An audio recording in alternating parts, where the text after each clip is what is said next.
Good evening, everyone. I'd like to call this meeting of the Board of Education to order. Public notice of this meeting pursuant to the Open Public Meetings Act has been given by the Board Secretary on November 19, 2025 in the following manner. Posted notice on the school bulletin board at the Administration Building, transmitted to the Courier Post, Philadelphia Inquirer, and the Clerk of Cherry Hill Township. Please rise and join me in saying the Pledge of Allegiance. I pledge allegiance to the flag of the United States of America and to the republic for which it stands, one nation, under God, indivisible, with liberty and justice for all. Mr. Schimpf, can you please call the roll? Dr. Braddock? Here. Ms. Sherfain? Here. Dr. Dreisen? Here. Mr. Greenbaum? Here. Ms. Manzano? Here. Mr. Mayor? Here. Ms. Palmer? Here. Ms. Stern? Here. Ms. Winters? Here. Thank you. We are going to start with one of my favorite things ever, recognition of our fall athletes. Mr. Burrell.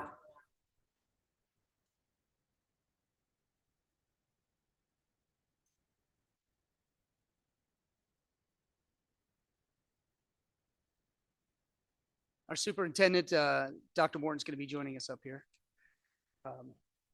It's funny, when I started this job 9 years ago, I didn't need glasses, whatever I have to read. So, yeah, our athletic season this year, just another outstanding season by our student athletes. We had almost 400 students at West and almost 450 students at East who participated in our fall athletics. Was about 850 students total at the high school level, and about almost 1,200 students at the middle school level participated in our athletics and intramural programs this fall. For the high school level, we had 60 of our student athletes were named first or second team all conference. Just really an really outstanding season this fall. Our East Boys cross country was ranked 8th in the state. They actually finished second in the conference, second at sectionals, and 4th at states and Group 4, and we're 8th at the Meet of Champions. That's all the teams combined overall. Our East girls cross country, I'll kind of let them get in there, but they finished ranked 9th in the state of New Jersey. Our West girls field hockey team was ranked in the top 20 in South Jersey, and both East football and East soccer were ranked in the top 10 in South Jersey.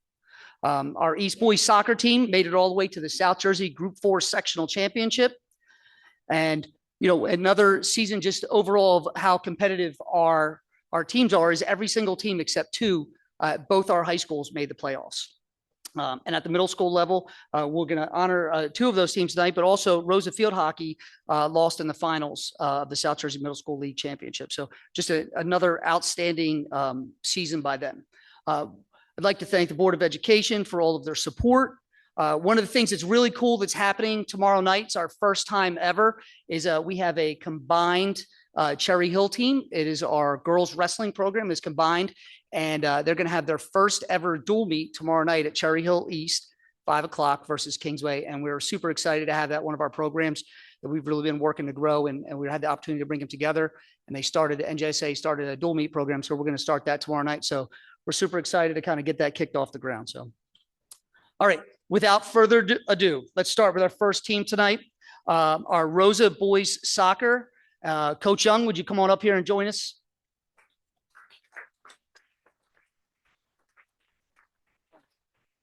And here comes Principal John Cafagna. All right. Thank you. Kind of turn half here. Is that all right? So just a couple quick words. I know I need to be quick. There's a lot of teams here. This team was truly, I think, very simply, the one word that would come to mind for me is just teamwork. They were across the board a team. They played offense together, defense together. I don't love quoting stats, but we had 15 different scorers, 19 players on the team. We had 8 shutouts. They played offense and defense together, like I said. They worked together all the time. We had fun. We enjoyed ourselves. And I'll just quickly say, one of the coaches of the teams we played on a nice turf field. We played very well. This coach, when he saw us the next time, he said this was literally the best middle school team he's ever seen play. And they truly were. So thank you to the boys for allowing me to be part of it. It was a pleasure for me to be part of it. Congratulations.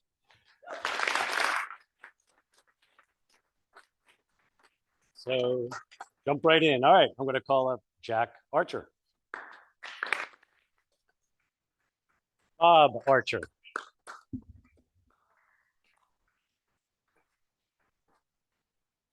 Right over there. Gino Escona.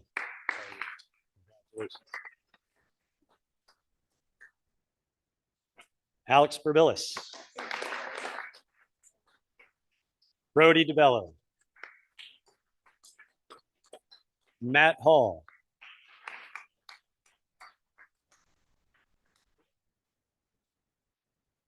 Jesse Kellerman. Jacob Lee.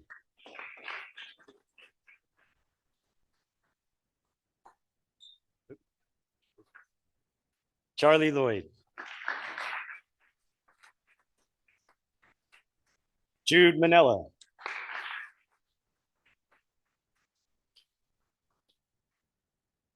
Harper McCollum.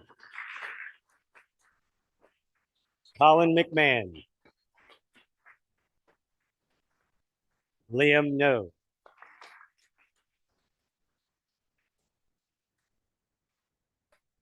Chris Reicher.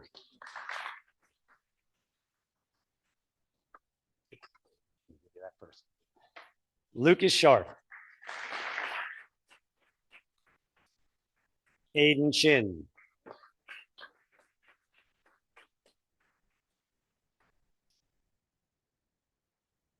Dylan Stewart. Rizal Trinidad.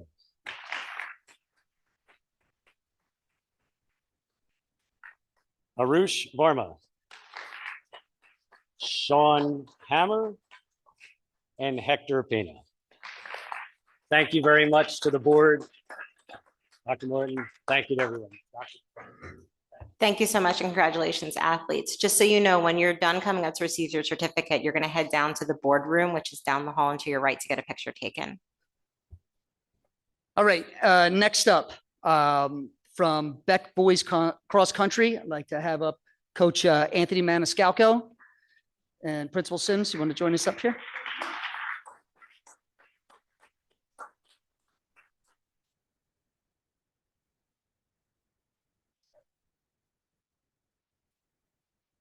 Hi, I'm Coach Maniscalco here to represent the Beck Boys cross country team, and I've got a little helper, Shane Wachowski, for me. The Beck Boys had a tremendous season. Not only did they win the Cherry Hill Championships, but they actually won the Camden County meet. I'm wearing the shirt from that meet, and actually all of the boys who will be rewarded tonight will get this same shirt from the meet. The Camden County meet, it brings together all the best runners from Camden County. And that includes Haddonfield Middle School. So it was a really big honor to finally beat Haddonfield in that race because, as you know, they're a spectacular team. I'm so proud of these boys and their maturity. I coach at the high school. I did cross country at the high school for 17 years. I'm still there for track. So I bring that same mentality to the middle school. And it's just so fulfilling to see the younger boys living up to those same high expectations that I have. So I'm really honored. So tonight I'll be calling up the top 7 from that Timber Creek meet. They have this really cool plaque that Shane is holding. Shane, if you want to face the audience too. So that was made. We'll find a place for it at Beck to put up, and it has all of their names on it. Jonah Goldberg. Shane, you want me like swing around? Adam Reinhardt.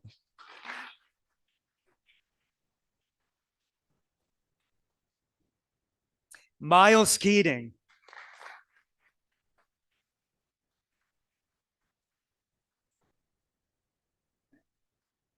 Connor Sembach.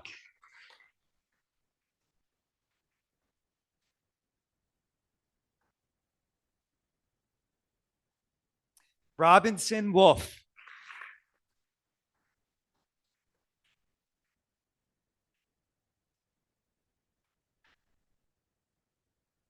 Everett Rome.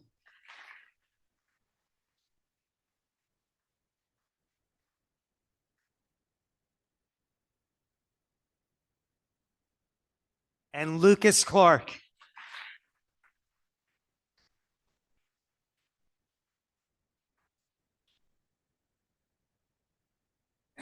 Just one quick note about Lucas. He has not lost a cross country meet this season. He was the overall winner of that Camden County meet. And then he went to Poughkeepsie, New York for the middle school regional championship.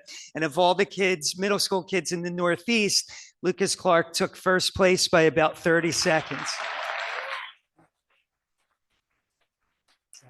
Congratulations, Lucas. Thank you. And then boys, have your shirts outside. Congratulations, athletes. We're so proud of you.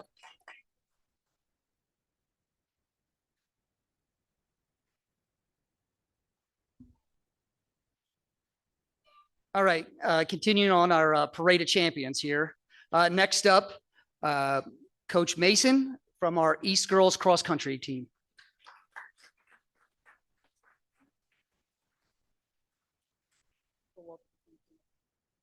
Hi, everybody. I'm Coach Mason. I'm sorry, I don't really know where to even look here. This is weird. I'm sorry to give you my back.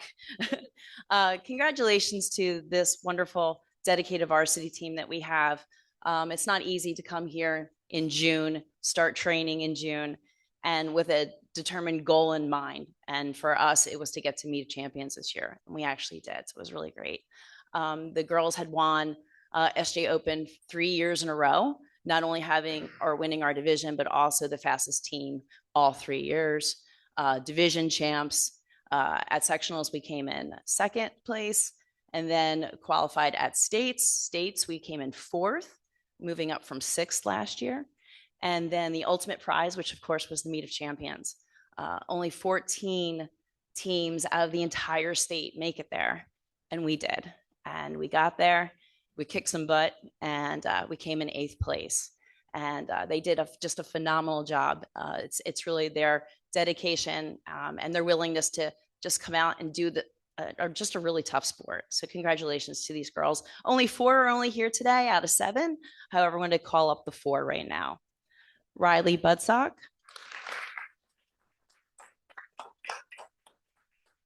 Katie Grattini.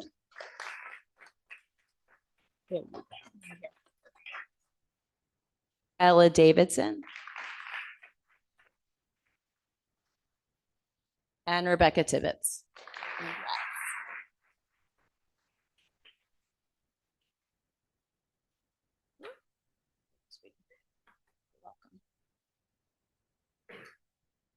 Addie Weiss, who isn't here today, made second team All-State. She not only won various varsity races all throughout the season, however, at the meet, she set the course record at Dream Park with a time of 17:46. Absolutely astonishing. But she couldn't be here tonight for me to give her a formal shout out with her here, but she did a phenomenal job.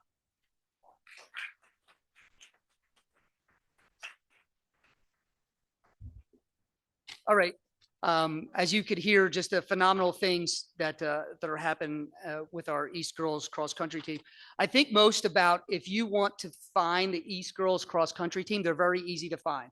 Anytime between June and December, you can usually find them right on Crescent Road, headed in that direction. In the summer, they're there very early in the morning. I think that the success of the program has really just been outstanding. Coach Mason, this is her 4th year as a head coach. This year, she was the Olympic Conference American Division champion. She went over all the accolades of just a wonderful job that her team has done. She was nominated as the New Jersey Girls National Coach of the Year. And with that, she has been awarded the NJ.com Olympic Conference Coach of the Year for girls cross country. So congratulations to her.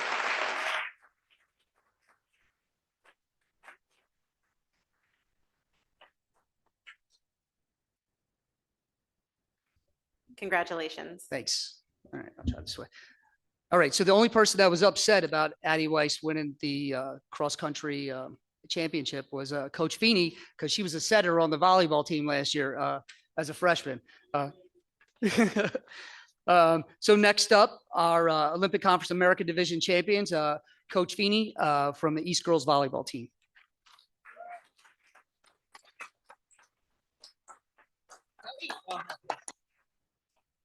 First, I'd like to thank the board for inviting us out here.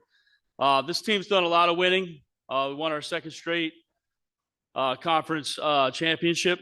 Going, a lot of these girls here have gone a perfect 16-0 in our division, the Olympic Conference. A pretty tough, stacked division, so quite the accomplishment. But I'm going to take a little bit different perspective tonight, and tell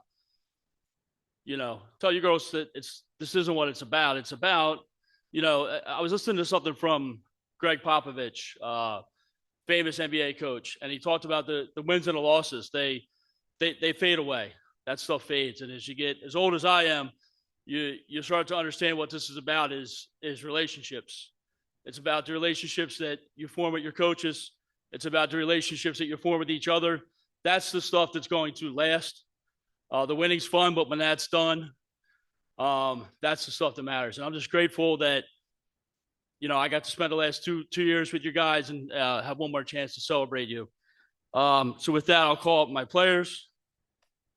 First up, Isabel Bologno.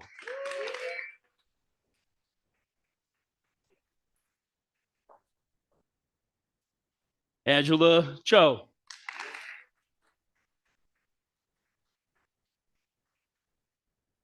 Greta Mueller. Didn't mess it up. Good job for that one. Harper Nickel.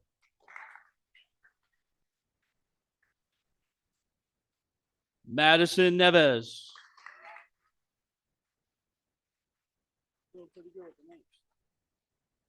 Nicole Shoel. Maeve Slattery. Sydney Brown. Remy Choi. Leela Mon. Madison James. I saved my freshmen for last just to torture them a little more. Evelyn Cruz.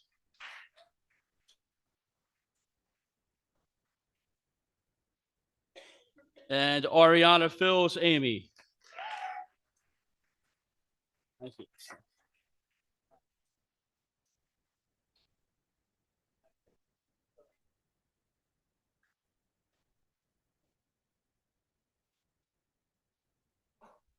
All right, and our final team for tonight, I'd like to introduce East Football head coach, Mr. Tyler Job, who is a West Jersey Football League Memorial Division champions.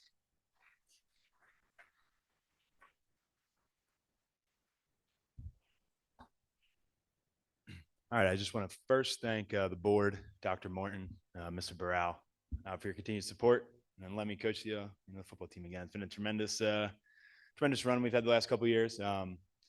Just a little quick point on that. When I started 4 years ago, this is our third time being here for this, and some people might have said that was crazy. I know when I talked to Mr. Burrell and interviewed and everything, and we talked some of the things I had envisioned and things for the program, and the only reason it happened because tremendous coaches. Some of them are here tonight. Coach Holman, Coach Sari, ended up buy-in from all of our, our parents and our players. We just had tremendous support from them. We've really had the same coaches for about 4 years now, which is hard to do. And we love being together, which I think makes it worthwhile. The guys love being together. We just had, we have off-season workouts. If they're not in a winter sport, we had that today right before this. I mean, it's really a year-round thing. It's a year-round commitment to working out and trying to be a championship football team. That's really, how it's gone. And especially in South Jersey, it's really competitive. So tremendous season for us. Besides that, just want to thank the community and everyone for continuing to come out and support us at the home games. It's been awesome the last 2 years having lights, and something as an alumni I always envisioned and hoped for. And I think that's been tremendous, having everybody come out and the students come out and really show support for the guys. It was awesome having a home playoff game, something our guys will look back on. It was a really tough loss, but it was a great accomplishment, and we look to do more going forward. So just going to honor some of these guys now. We have a couple guys from each grade that are here tonight. First, from our senior class, we have Brody Connors.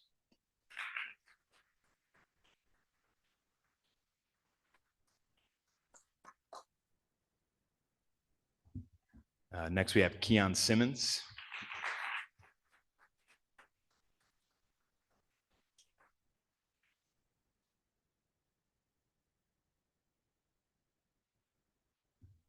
And from our juniors, we have Josh Greenberg.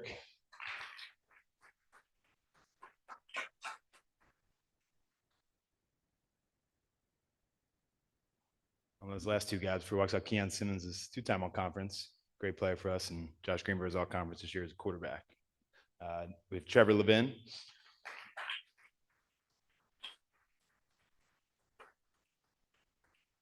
With Jaden Dalal.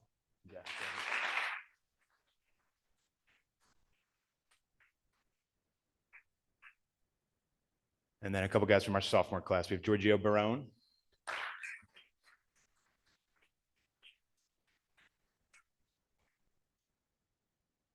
And we have Riley Percival.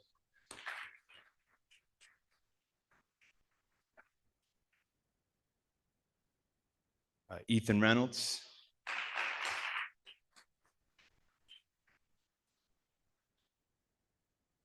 And then Tio Simpson.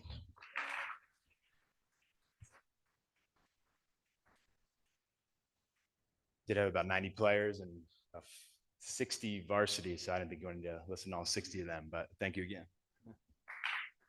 Thank you.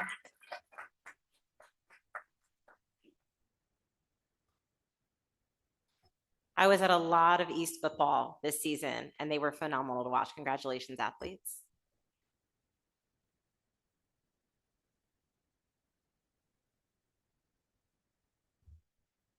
All right, moving forward, the next thing on our agenda tonight is an administrative report. It's an update on our projects by Mr. Schimpf.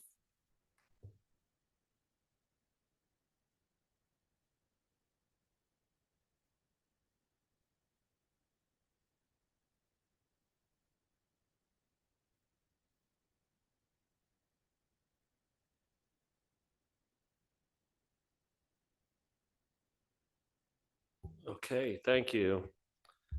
So this is just our monthly Cherry Hill Tomorrow project update that I'll run you through. Board members, it is attached in board docs if you want to follow along that way as well. So tonight we'll just focus again on the ongoing projects at Malberg and Kilmer with the preschool additions and renovations, as well as the interior renos at Rosa and Carusi. And then we'll get into the upcoming project status as some of the future projects are really starting to take shape now. So Malberg and Kilmer, as you know, we've added 8 preschool classrooms at each of those, as well as interior bathroom installs at Malberg. As of today, we actually had furniture being delivered to the Kilmer site. So we are just about, or we are on the home stretch here at both of these sites. So construction is complete. We are in punch list.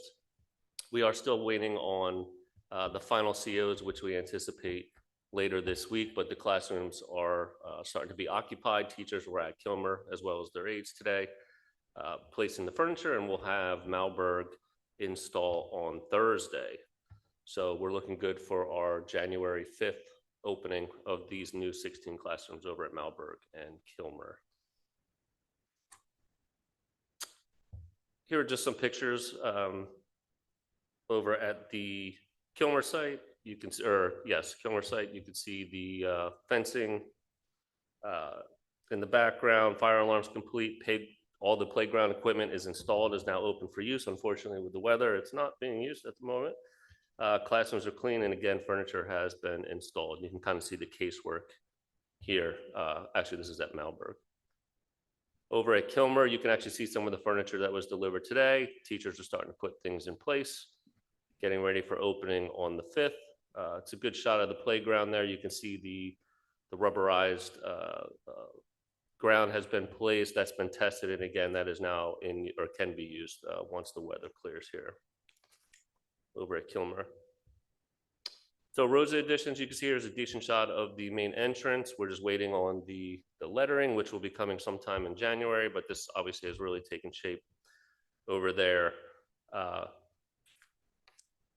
Here's a good shot again of the cafeteria addition over at Rosa, as well as the interior. Structural steel erection obviously is complete. Sprinkler systems installed. Roofing is in progress, almost complete. Foundation waterproofing, you can see there in the picture on the left, is complete, and the brick installation is underway. This picture is a little old, so some progress has obviously been made since that time. Here's the other part of Rosa that's ongoing. So the main office area is complete. Again, we're just waiting on final certificate of occupancy, but a couple good shots of the main entrance, the new office area, as well as the security vestibule. We're looking hopefully to get the administrative offices moved over from their temporary placement over break into the new setting, although we do still have some furniture needs that we're working on over there. Rosa, you can see here just the phase 2 work that's scheduled for later this summer. That'll be coming up. All interior and exterior work over at Rosa will be buttoned up by next August, and Rosa will be complete all interior renovations for school in September of 2026. And we are on schedule on that. We still have $188,000 actually remaining on the initial allowance of $287,000. So project is progressing on time and again within budget.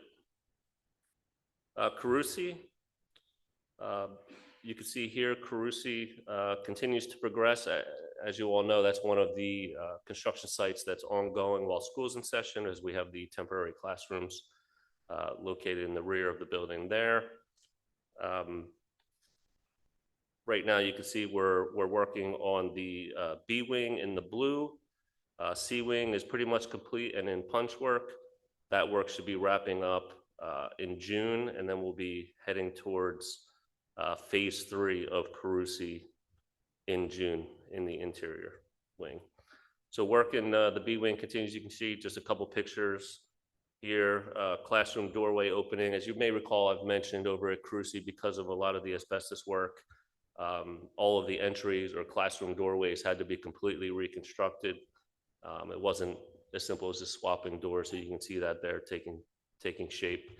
Sprinklers in the boiler room also complete. You can see a picture there, and then there's a typical classroom in the B wing. You can see getting prepped for floor. This is just future phase 3 work you'll see that'll be taking place in the D and C wings. That'll be starting up in June. As I mentioned last month, D wing will continue through the summer of 2027 there to wrap up the Carusi site, and then the remaining allowance, we still have $144,000 left of the original $400,000 amount. So that's consistent with the construction work completed to date. So again, progressing on time, on budget there as well. So future projects, we've added a couple since last month when we talked. So the Beck interior renovations, you may recall, had to be rebid. That bid was redone, and we awarded a contract to DeAndrea Construction for just over $11 million for Beck Phase 1 interior renos on November 25th. So Phase 1 at Beck will commence in June of 2026. High school auditoriums. So once again, a bid was awarded to TN Ward for about $13.7 million for both the east and west auditorium renovations. We actually had our pre-construction meetings start up with that last week. So we'll be getting underway at the east auditorium in April of this year, and that should wrap up in December. And then we'll be doing the west auditorium, same thing, April 2027, wrapping up in December of 2027. Critical HVAC, continued work through the co-op. We'll be doing the west gymnasium beginning in April as well, and then east gymnasium will be done the following April in 2027. So since last meeting, we did announce the 4 new security vestibules we'll be doing over summer 2026. So we packaged Barton and Kingston together. That is currently out on the street for bid. Those bids are due on January 15th, and we'll look to award hopefully at the action meeting in January. And then we packaged Johnson and Sharp, and those bids are out and due on January 29th. East-west elevator modernization, that's also currently out for bid. Those bids will open on January 21st. So the existing elevators at both east and west will be modernized as part of this package, and we'll be adding an additional elevator at west. It's on the E-wing, 3-story E-wing elevator will be placed there at west. And again, those bids open on January 21st, so we'll be looking to award later that month. We're also starting to do some preliminary work, or not work, starting to look into our architects, looking into to create the scope of work for the lower level locker rooms, team rooms, and weight room over at West below the Jones Gym on the lower level there. That's kind of a priority of mine. So architects are getting on that, and we're hoping to get a significant amount of work done over the summer down below the Jones Gym there. Again, site improvements. So the bids for site improvements will be going out in January. We've packaged both Johnson and Mann, and then Kilmer and Knight. So we'll be doing all of the asphalt parking areas as well as site accessibility improvements with sidewalks. And we're also going to package or put out a package for the first phase of the east parking lot, which will be the administrative side. So we've done a lot of work with our engineer on the east lot, trying to figure out a way to make it more efficient. And I think we found a way to get the buses all located in one spot to kind of allow more parent pickup and drop off, become more efficient operation over there. The only thing with East, unfortunately, because of the additional renovations we'll be doing at that building, we're not going to be able to fully finish the scope of the site work at East until most likely 2028, because part of that on the one side of the building is going to be a lay down area, so we don't want to destroy the work that we've done. So a lot of work will be commencing shortly in June, coming up already, and we'll have several bid openings in January and looking to make award. Hopefully the numbers come in under budget at our action meeting in January. Wonderful, thank you. Do any board members have questions for Mr. Schimpf on the bond project update? Lots of joy around the east parking lot, I can tell you that. All right, well, if there are no board member questions, I'm going to move to our next agenda item, which is a presentation by Ms. Barati on community engagement.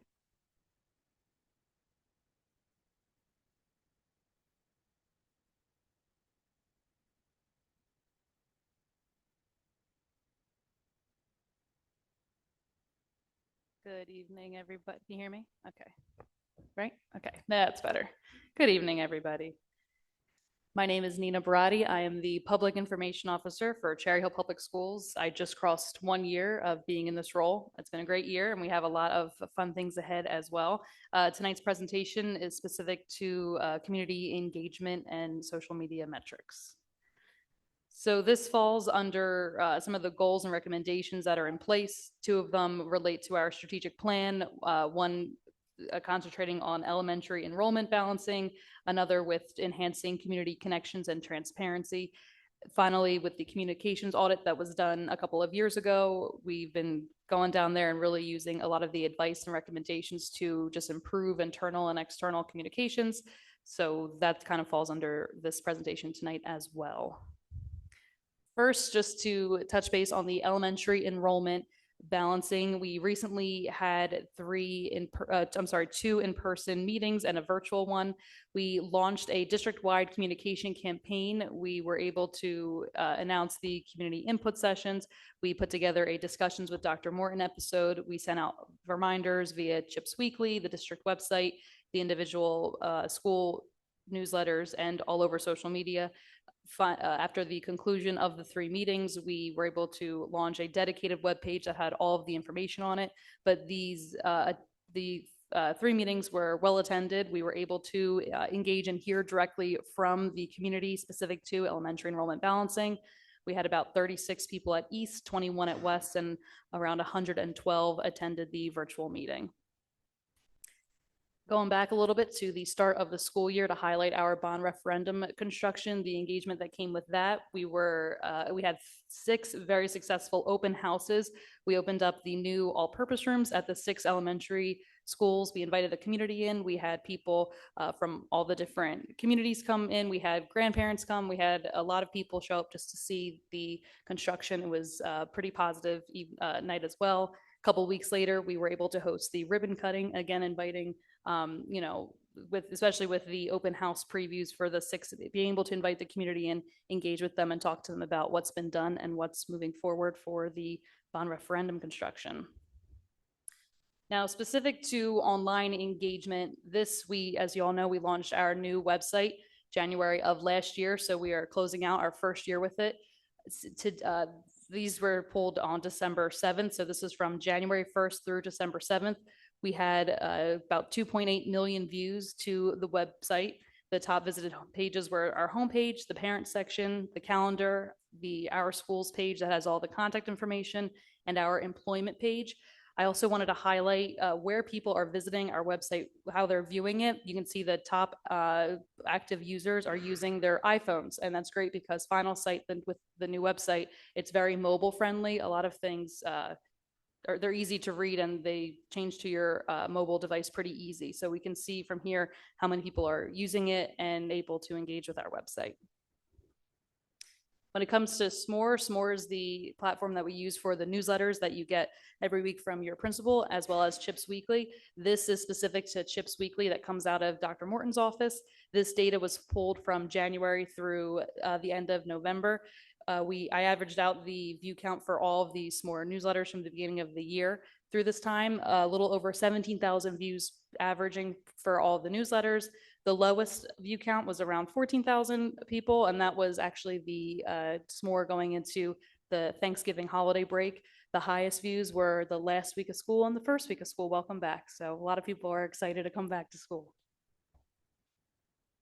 Now, when it comes to social media, since I've been here, that's been a priority of mine to social media can be used as a really great tool to connect with our community, to provide correct information, and to celebrate all of the wonderful things we have going on across the district. So this is specific to the Cherry Hill Public Schools, the district social media accounts. We have separate ones for all of the schools and the clubs going on. But again, this is through December 7th on Facebook. We hit 1 million views in October. To this morning I checked, we just crossed over 1.3 million views as of this morning. I think it was the 2-hour delay that pushed us over. When it comes to content interactions, that's how many people are liking, commenting, sharing, putting emojis on our posts. So we've had over 19,000 people interacting with our content. We have approximately 3,400 followers right now. Instagram's a little bit different, even though they're through the same platform. The way that the analytics breaks down is a little bit different. You're only able to look at specific timeframes from them currently. So this data that I have showing here is from May 22nd through December 7th, a little under 500,000 views to that page, about close to 8,000 content interactions. And we do have a little bit more followers on Instagram, even though our biggest audience on both Facebook and Instagram are parents and our community. There's a high number of students that use Instagram. So that's why that number is a little bit different, especially at the high school level, because every club has their own, as you guys know, has their own account. So this is by view. So this is how many people, if they're scrolling, they might not necessarily follow us on social media, but it comes up in their feed. Somebody they know likes or comments on it. These are our top views from this past year. This is from January 1st through last week. The highest viewed post was actually we are hiring for, the post was shared into a couple job searching groups. A notice from the Office of Special Education we recently had, elementary enrollment balancing. The fourth photo is us as welcoming our new staff into the 2025-2026 school year. And the final one was the East graduate last year when her brother surprised her. He was in the military and was able to surprise her at graduation. Now, again, this is the views, the highest views. What you're looking at now here is the highest interaction. So again, this is the amount of people that are liking, commenting, sharing. And if you look at this, all of these are very positive things. Our audience on Facebook loves to highlight Cherry Hill Public Schools. And you can see that because the more positive the content is out there, They love sharing it. They love commenting on it. This is what they love to see. And sometimes these are posts that, if they're in one elementary s'more, for example, they might not make it to a high school s'more. So these are the things that we're able to celebrate and show around the whole district. It's another tool for communication. So for this, again, the top content by interactions, the number one was actually, we recognized them a couple of weeks ago, was the Cherry Hill High School West marching band. Again, the East graduation, a superintendent spotlight from last year, a we are hiring post, and another actually student recognition from a couple of weeks ago here when we had it here in the APR. Instagram, again, is a little bit different just because of the number of students that we have here. Again, this is views. We had special guests at Barton last year, and the rest of them are very student and sport focused. Interactions, again, a little bit different, how many people are liking and sharing everything. Similar posts, but you kind of can get the picture of, this is what everyone likes to see and interact with. Now, when it comes to YouTube, YouTube is a little bit different. I kind of keep that separate from Facebook and Instagram only because it serves a little bit different of a purpose.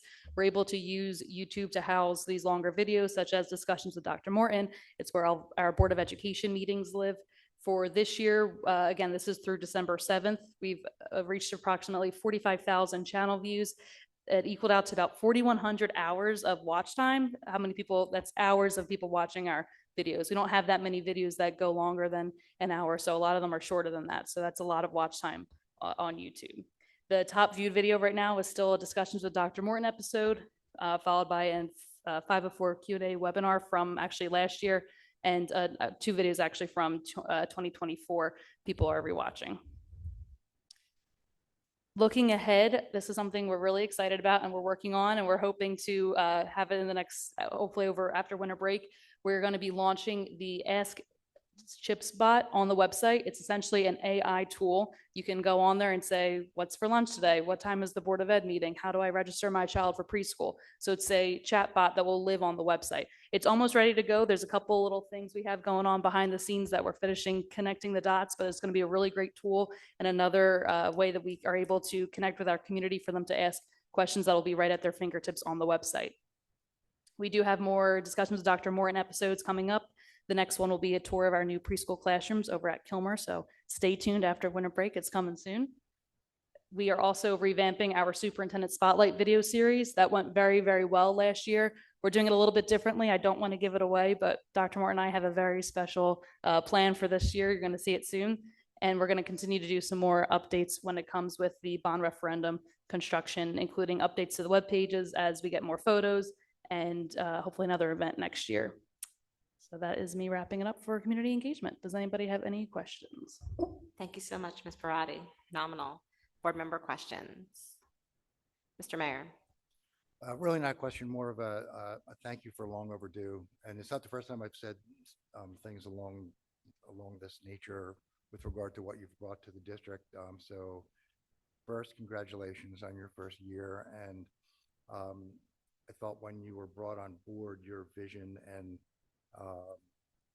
this opportunity for you to really start telling the story of the district in a much more, it was already a positive story, but it just wasn't out there the way it should have been.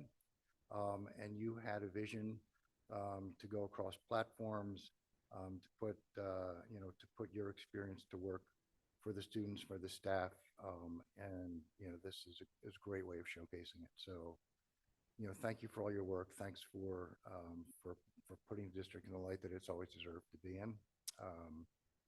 Even though this question is going to be moot for me after tonight, what can this board do going forward to continue to support your ideas into the future? Great question. I honestly, everyone has been so great since I've been here. I have nothing but wonderful things to say, especially the folks at this table here, Dr. Morton, Mr. Schimpf, our principals. Everyone has been so welcoming to me, which is with open arms, very supportive of my ideas, and just always wanting to collaborate, which I appreciate. And I've been mentored by some of the best people in this room. They've been truly so wonderful to me. So just keep supporting and sharing our positive stuff on Facebook. Get those views up. Other board member questions? Ms. Stern. Just a quick thank you, and wanted to highlight that you mentioned that the discussions with Dr. Morton, one of the the magnet. One of the most viewed was on 504s. I want to mention that recently another one was put out on special education with Ms. Mallory. And I think it's a time of year when people are quite busy thinking about more about holiday stuff. So I just wanted to, just kind of highlight it, that it's out there, and hopefully maybe when people are not as busy in January, they have a chance to watch it, because it was another wonderful video, very informative, very helpful. So it's great to have these. So thank you so much. Ms. Palmer. Ms. Barati, I want to, I appreciate the presentation that you put together. I know you and I and the communications committee have had these conversations throughout the last year, but one of the things that we've discussed is really finding ways to meet parents, meet families, meet people where they are, and put information out in different ways than we historically had. I think, you're doing that, and I think we're starting to see the fruits of that effort. So I appreciate it. I know how much work goes into it. I know, especially as a team of one, not that you're a team of one, there's a lot of support, but you're doing it yourself day to day. So I appreciate what goes into that. I think we're seeing, the communication that we've done around the elementary rebalancing efforts. So I just keep that up. I mean, I think it is really important that videos, Q&As, those things are kind of where we're headed. So thank you. Anyone else? This table is weird. I keep looking around the room. I'm afraid I'm going to miss somebody. All right, seeing no further questions, thank you so much, Ms. Brody, for everything you've done. It's been a wonderful first year.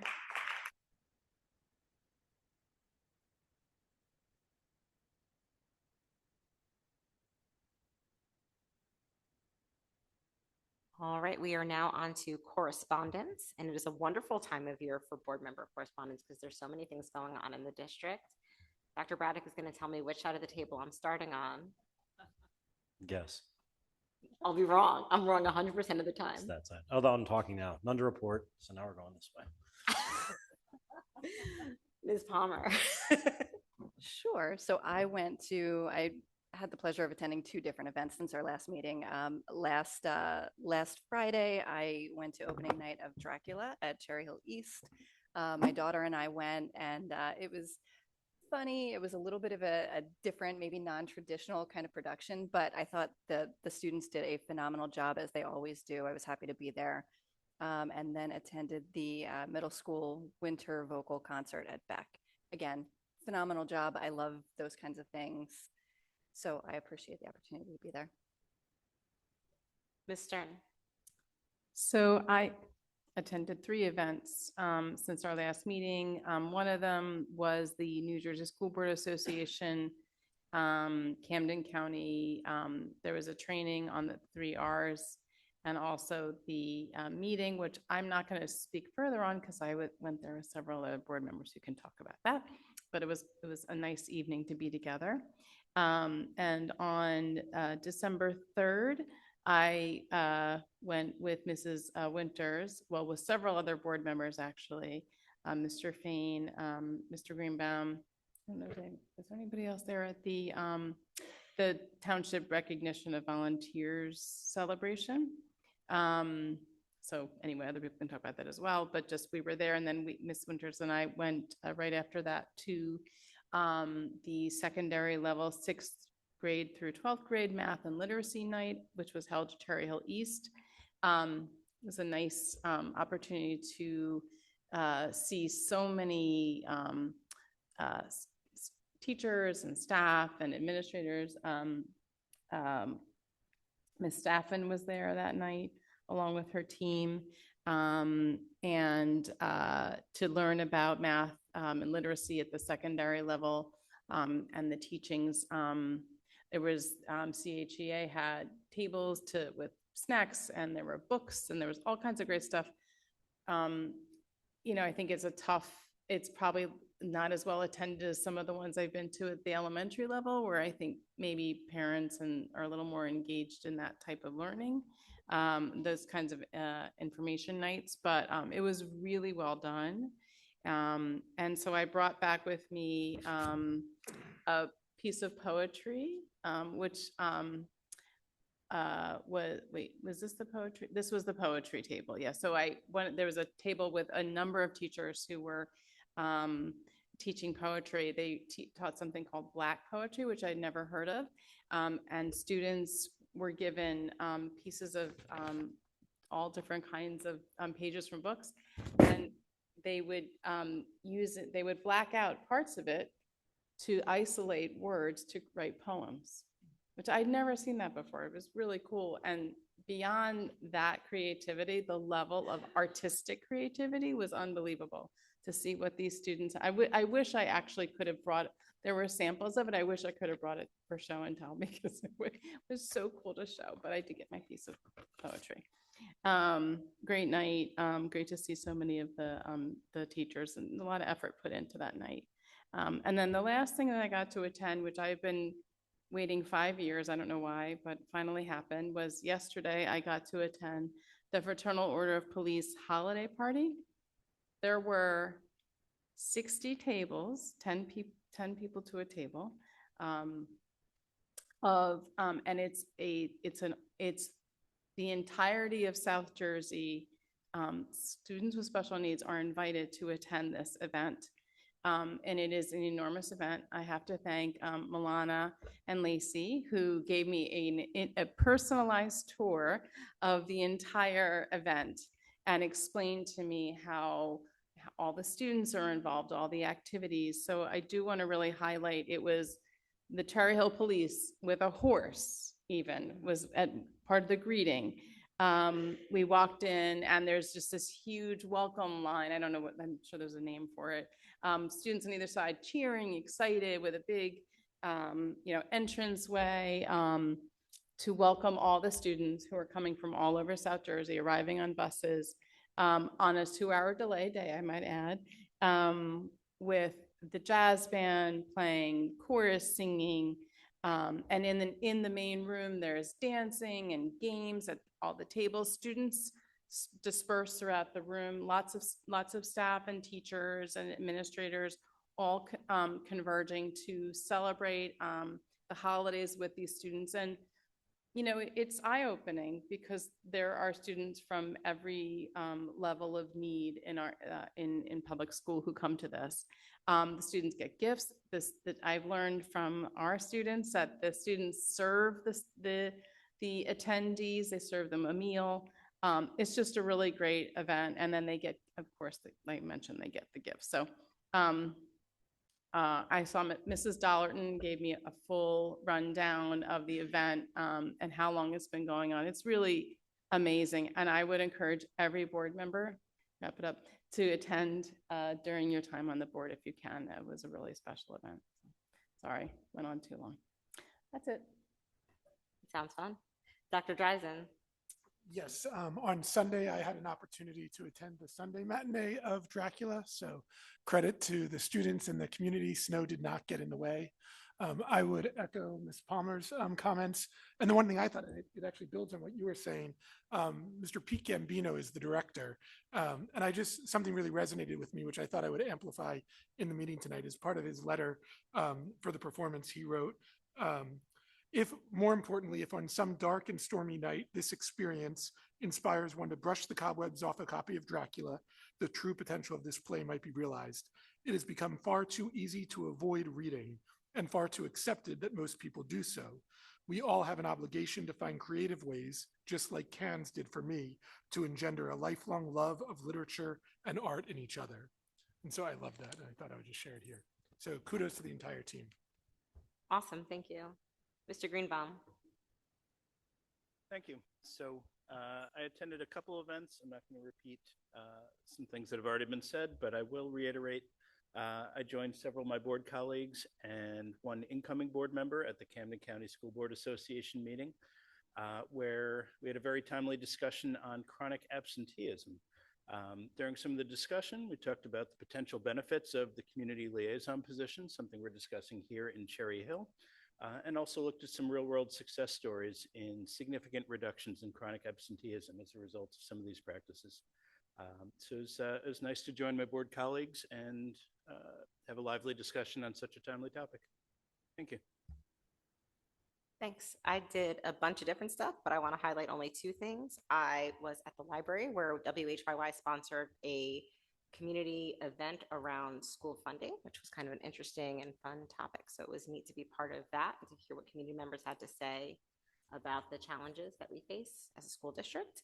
And I also went to Rosa to see the winter concert, 7th and 8th grade chorus, which was pretty fun, especially being in the new gym with new bleachers. So that was pretty neat.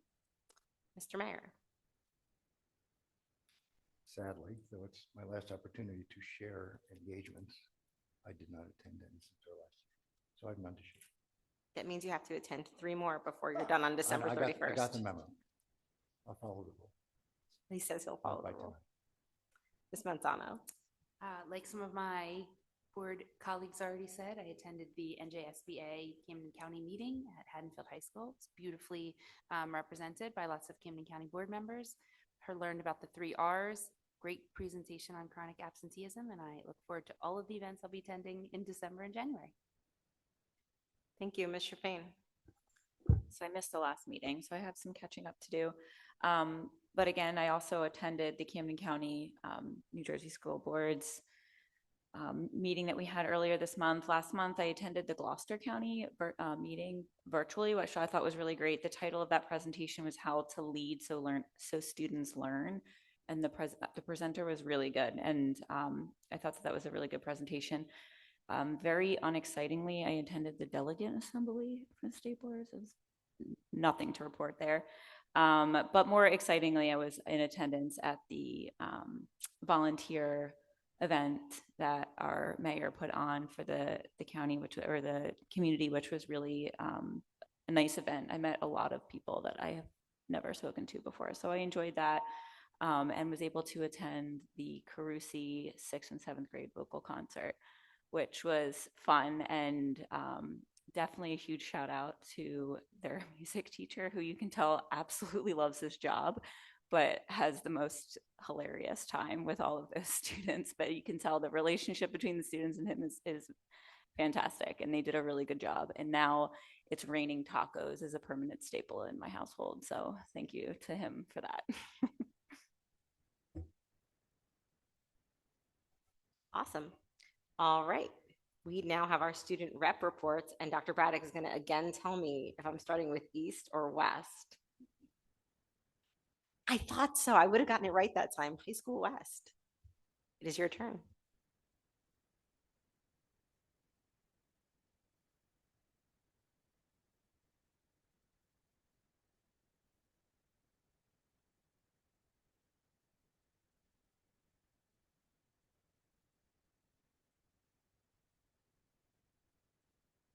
Good evening, everyone. We are already halfway through our second marking period, so let's review all of our activities. As for extras, some students from the Ronald McDonald House Committee held a thrift shop at West on Saturday, December 13th. All of our proceeds were donated to Ronald McDonald House, and the turnout was amazing. We thank the community for all of the donations. To get in holiday spirit, each student will receive a ticket for a free hot cocoa with toppings and a cookie during first period on December 19th. This will be our first Winter Wonderland event, and students will wear festive clothing and do fun crafts during the lunch periods. Starting on December 1st, over the course of a couple days, school clubs and organizations had taken their yearbook photos. Yearbooks are currently on sale for $90, so order yours now. As for academics, at the beginning of December, students put together a Mirabelle Sister exhibit. This allowed students to learn about their history and recognize the International Day for the Elimination of Violence Against Women. On December 6th, West was a testing center for the SATs. To help guide parents, our guidance counselors held a FAFSA meeting for parents on December 9th at 6 p.m. The interim period ended on December 15th, with progress reports available to students and parents very soon. As for our athletics, swim, wrestling, and winter track have already started their seasons with various meets and tournaments. Our boys swimming is 2-0 to 1, and wrestling participated in a tournament in Paulsbury this past weekend. The first meet is at Shawnee tomorrow. The girls' state Group 3 champions defend their title tonight at Cherokee, alongside our boys' basketball team. We wish all of our athletes luck. As for arts, on December 11th at 7 p.m., we had our annual winter band concert. Every instrumental group did a great job performing, and the live stream link can be found online. On December 11th, our musical group, Chamber Singers, advanced into the B101 Choral Competition Finals and placed third, bringing back $1,000 for our music program. We applaud them for all of their hard work. We will have our opening winter choir concert of this year, this December 18th at 7 p.m. Every choir and small group has invested a great deal of time into this performance, so we hope to see you there. Our upcoming musical is confirmed to be SUFS, and we are 1 in 12 schools in the country allowed to perform this production. We are extremely grateful, as our students will be getting additional experiences such as watching a real performance and experiencing further involvement with activities related to the show. Auditions are still taking place. More information will be posted until then. Our small group chamber gigs are officially on for this season. You may watch them on December 19th and 24th at Cafe Aldo Lamberti from 6:30 to 9:30 p.m. They will also be performing in Adelphia's at 11 a.m. to 1 p.m. on December 21st, so make sure to visit. Our small singing groups will be performing in West Hallways during periods E and F on December 23rd to increase school spirit. Finally, congratulations to freshman Timothy Zorn for having the 4th highest score out of all cellos who auditioned for the All South Jersey Senior High Orchestra, earning his position in the group. They will be performing at Rowan on January 11th. As for our extracurriculars, yesterday, on December 15th, was the annual FOP party. Unfortunately, due to the 2-hour delay, some schools were not able to attend. However, the majority of schools did attend and they had a blast. The day was filled with holiday spirit, a whole lot of Santa meet and greets, and a lot of dancing. Shout out to every student and teacher from both schools who volunteered to make this event possible.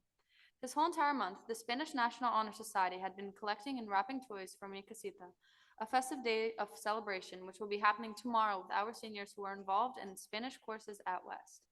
We would like to welcome our new club, the Jewish Student Union, to West. This club's opening had perfect timing as it aligned with the first night of Hanukkah. Our Model UN team attended the ViewMon conference on December 6th, and our seniors ended up winning our Spirit Week after winning the dodgeball tournament at our prep rally, hallway decorating, and lip sync. We hope everyone has a warm and safe winter break. Thank you so much for your report. And now turning to High School East.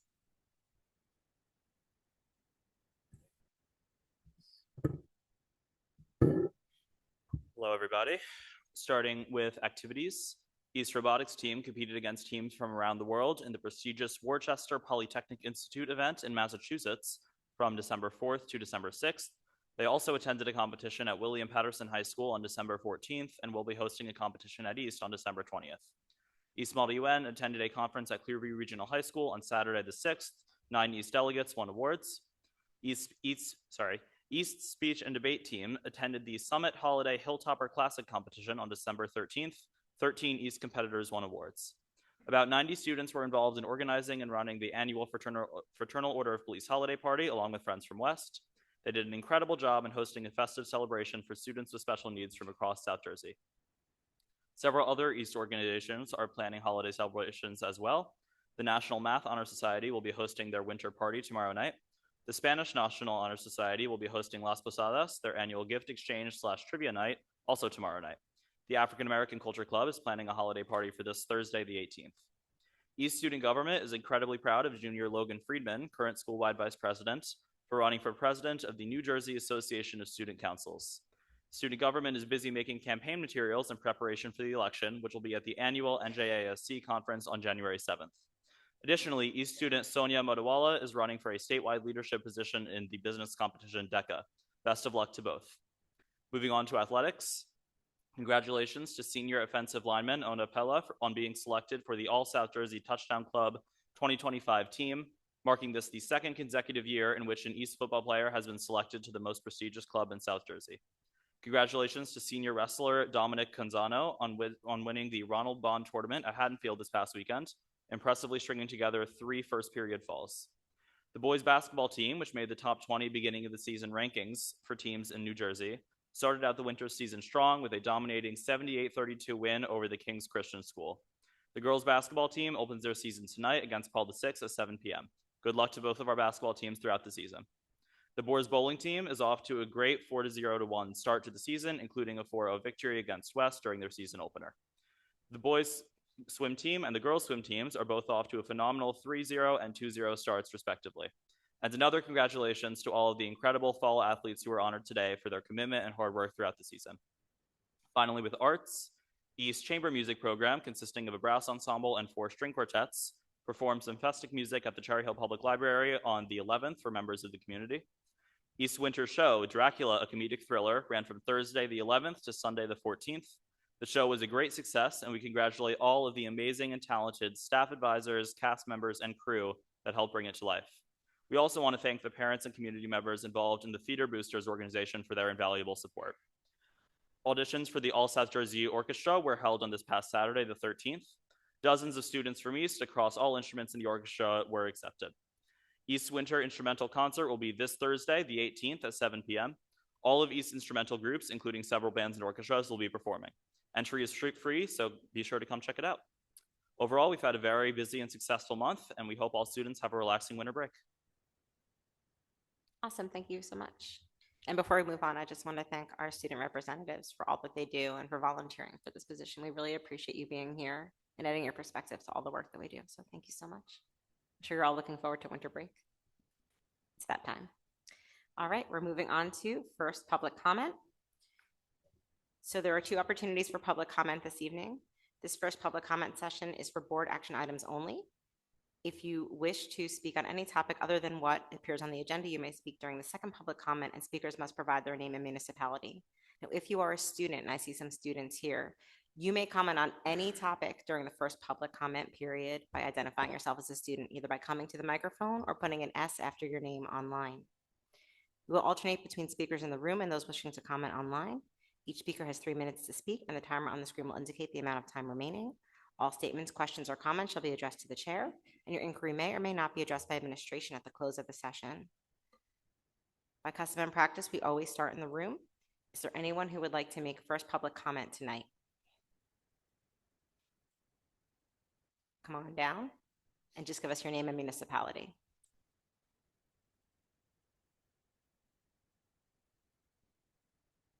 I'm great. Sorry, this is on. Okay, I'll just speak loud.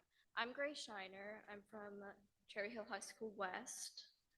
I'm Virgil Tayara. I'm also from Cherry Hill High School West. Yeah. So in the past 2 years, there's been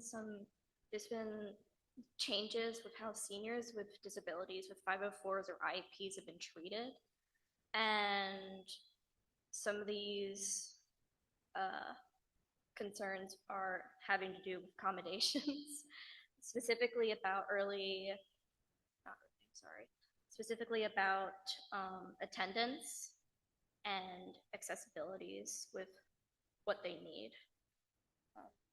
I am currently a senior at Cherry Hill High School West, and for my past 3 years at this school, I have not gotten repercussions for lateness or absence due to disability. I have 4 documented physical disabilities, which impact my lateness and absence to school. However, this year, I have recently received consequences for lateness and absence when in the past I have been told that I would not be getting those. And this seems to be only happening to seniors, and Virgil's not the only one it's happening to. It's just a weird effect, and kind of what we've been told is that this is like a board thing that's going on, that specifically they look at attendance for seniors more than any other grade level in high school. I just wanted to ask if there's any new policies between people with medical disabilities or conditions that have to do with attendance. So usually when we do public comment, we don't respond, but since you guys came here and waited so patiently, I'm just going to let you know that there is no new board policy. I am not sure what this is all about, but thank you for coming to tell us. As you saw, we were all taking notes up here, and then what happens next is we follow up with district administration about what's going on, and then you'll get a response, okay? So Thank thank you you for so coming here to much. tell us tonight. We really appreciate you guys coming and listening. and Thank you so speaking. much. Thank you. I hope you all have a good night. You too. Have a great holiday.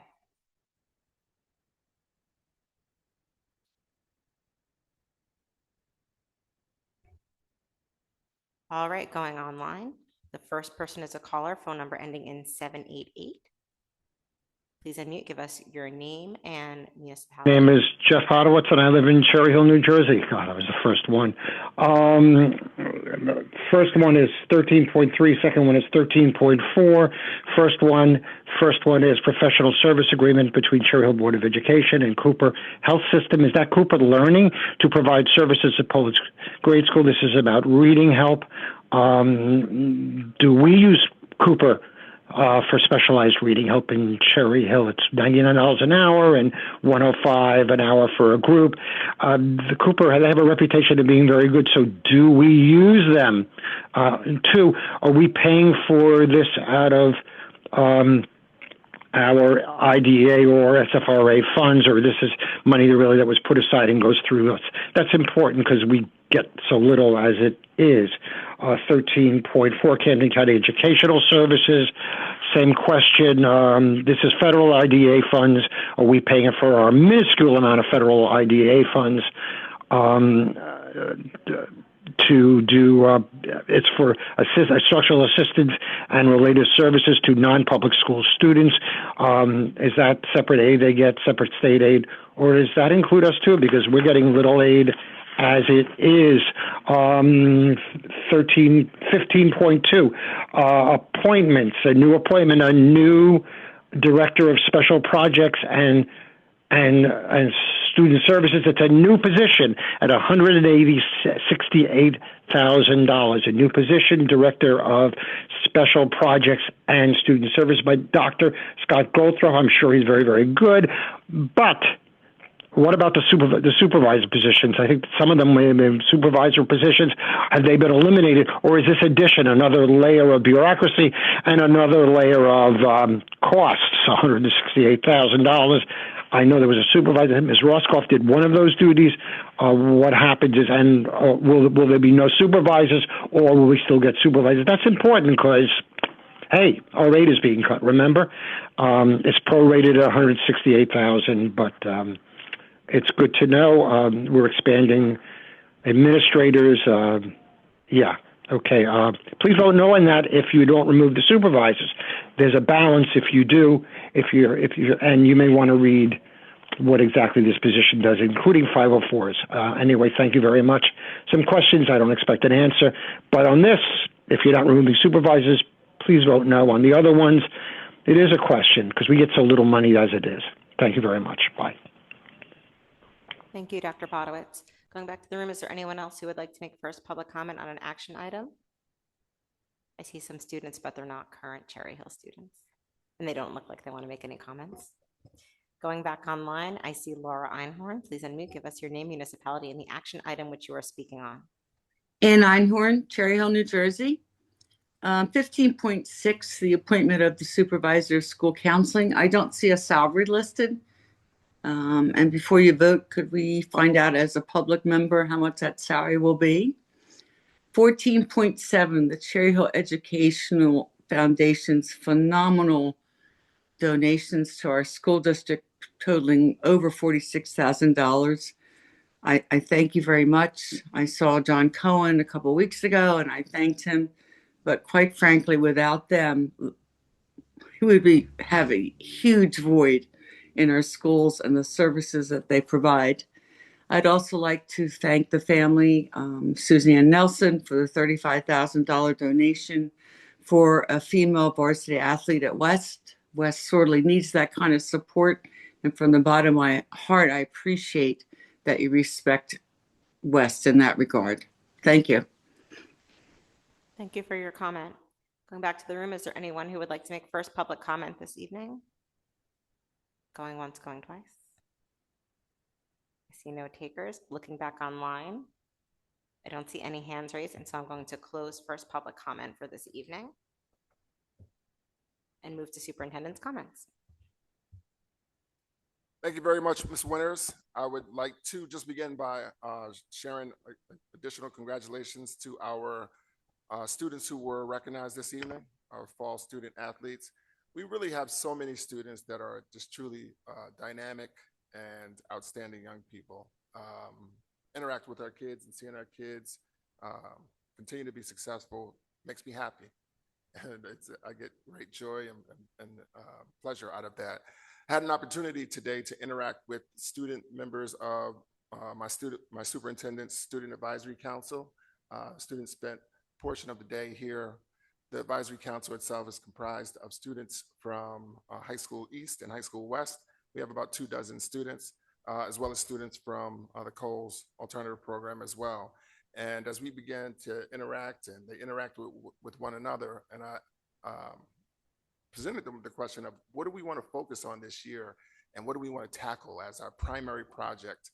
The thing that came up from those students resoundingly was unifying high schools East and West, bringing more unity across the district and bringing it together.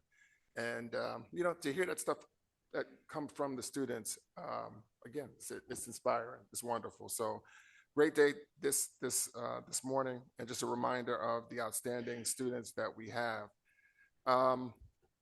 So obviously, we operate on a school year calendar, June to July, traditionally, but we also exist on a calendar year as well, January through December, or January through January. And as I reflect on this year and all that's been accomplished and all the board has accomplished, the district has accomplished, the administration has accomplished, I'm very grateful and very happy about the momentum that we've built, about the work that we've done together. It hasn't been easy. The conversations have been difficult conversations at time, but it's not supposed to be easy when you're doing the hard work and you're moving forward and doing things in the best interest of our children. So thank you to all of our board members. Thank you to the members of our community who continue to come forward and who demand the best for our children and for our school district and our community. I think all of that helps us to refine our ideas, refine our practices, and allows us to move forward with purpose and great momentum. I would just like to echo and amplify a comment by Ms. Stern around the discussions with Dr. Morton, the latest episode that's just come out around special education. There's so much information that gets shared, and we don't really have an opportunity to speak back to issues around special education in this particular setting. There are confidentiality rules that exist that do not allow us to do that. But this episode in and of itself was really an opportunity for Ms. Mallory to speak to the vision that exists for special education and just speak to some of the actual practices and things that are taking place across the district. And I encourage everyone to take 12 minutes of your time to just listen. You have an opportunity to hear it directly from the source rather than from other sources, and you can hear what it is that we're attempting to do, what her vision is. But more than anything, I think you get a sense of Ms. Mallory's heart and the heart of the special education department. So that's critically important. And just to answer two questions. So the two positions that are up on the agenda for board action this evening, Director of Special Projects is a position that we have reconstituted. It was initially a position held by Carol Roskoff, as was mentioned. It was a Supervisor of Special Projects position. We changed the job description a bit and added director to the title because of the supervisory and oversight of our student services department that will come along with that role. We also have another position listed, supervisor of school counseling there. That position was formerly supervisor of pupil services position that was held by Ms. Siobhan Carter. So we also changed the job description there to align better with the needs that we have as a district. The candidate that's being recommended this evening is currently an administrator in the district, and that position itself is a lateral move for that individual. So that's why there's no salary that's listed. So it's a lateral move. With that being said, I will turn it back over to you, Ms. Winters. Thank you so much. I appreciate it. As always, moving on to the action agenda. I will go first. CNI, the superintendent recommends, and I move the following. 13.1, approval of attendance at conference and workshops for the 25-26 school year. 13.2, approval of out-of-district placement for the 25-26 school year. 13.3, resolution approving a professional services agreement between the Cherry Hill Board of Education and the Cooper Health System to provide services at Pollitt Day School. And 13.4, Camden County Educational Services Commission for IDEA Part B funding. Do I have a second? Ms. Palmer, are there any questions on the CNI agenda this evening?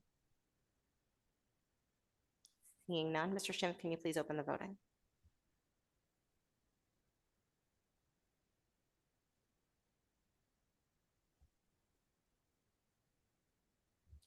Mr. Schimpf, I need to recuse myself from 13.3 to avoid a conflict of interest.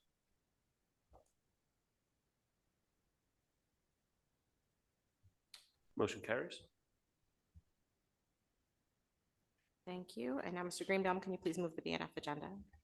Thank you. The superintendent recommends, and I move the following.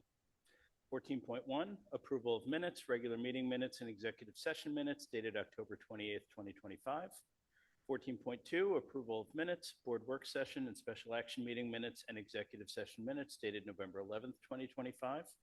14.3, approval of minutes, regular meeting minutes, and executive session minutes dated November 25th, 2025. 14.4, financial reports. 14.5, various resolutions. 14.6, approval of Cherry Hill McKinney-Vento DCPMP students for the 25-26 school year. And 14.7, acceptance of donations. I always like to make a point of reading through these, and as Ms. Einhorn mentioned in her public comment earlier, we had a long list of very generous donations, so bear with me while I read through these. We're very grateful for the generosity.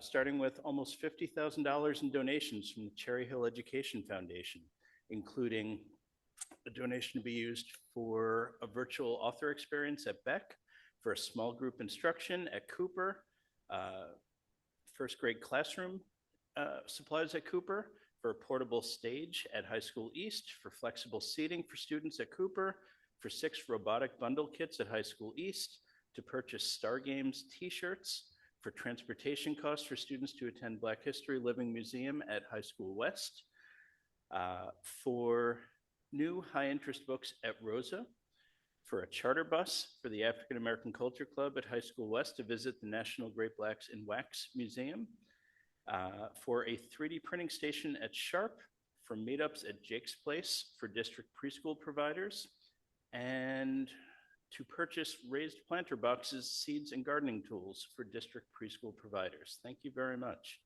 We also have a donation from Patient First to be used to purchase character ed incentives at Mann, and a very generous donation from Suzanne Nelson for the Michelle Lerdo Trotman Scholar Athlete Scholarship to be used for a $35,000 scholarship for a female varsity athlete at High School West. Again, thank you very much for your generosity. These incredible donations are going to make a huge difference for our students, so thank you very much for that. That being said, do I have a second? Mr. Mayor, are there any questions? Seeing none, Mr. Schimpf, please open the voting. Mr. Schimpf, on 14.4, I just have to abstain from any payments to be added in the 4th bill list due to a conflict of interest. Thank you. Mr. Schimpf, similarly, on 14.4 bill list 4, I have to recuse myself from invoice payment to ESS to avoid a conflict of interest. Yes on everything else.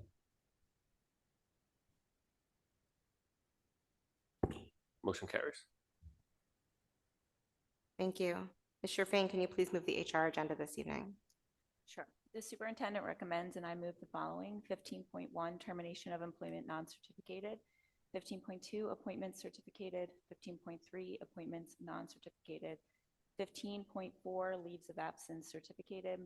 15.5, leaves of absence non-certificated. 15.6, assignment salary change certificated. 15.7, assignment salary change non-certificated. And 15.8, other compensation certificated. Do I have a second? Mr. Greenbaum, are there any questions? Yes, Ms. Stern. Dr. Morton, can you please share about the interview process for the supervisor of school counseling position. Once the positions were, I guess, you used the word reconstituted earlier to reflect the first constitution, but the second one, when we went through the new job description added language. Can you just talk about that process, please? Yes, absolutely. It's no different than our conversation from Friday, but we actually interviewed for director of guidance position and had a number of candidates come forward and interview for that. There were 3 finalists that emerged from that process. 2 of the finalists are up for board action today from that process. We felt secure and comfortable with the candidates that we had as finalists, and we assigned one of those to that position that you're questioning. Yeah, thank you for, and yes, we had a previous, conversation about it. So the clarification that I just wanted to make, to bring forward was just about the process in terms of the timeline of the interviewing and the approval of the job description. So thank you for clarifying that. Any other questions or comments? Seeing none, Mr. Schimpf, can you please open voting?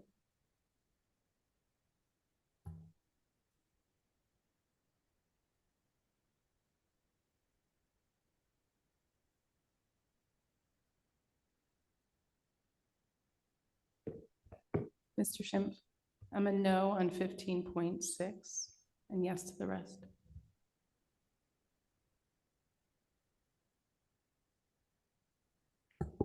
Motion carries. Thank you. And with that, I see 2 gentlemen in the audience who have now been appointed to the new positions. Dr. Morton, would you like to say something? Yes, absolutely. Thank you. Thank you so much. First and foremost, to new position, supervisor of school counseling, Mr. George Zagrafos. I'm going to ask George Z or Mr. Z to come up.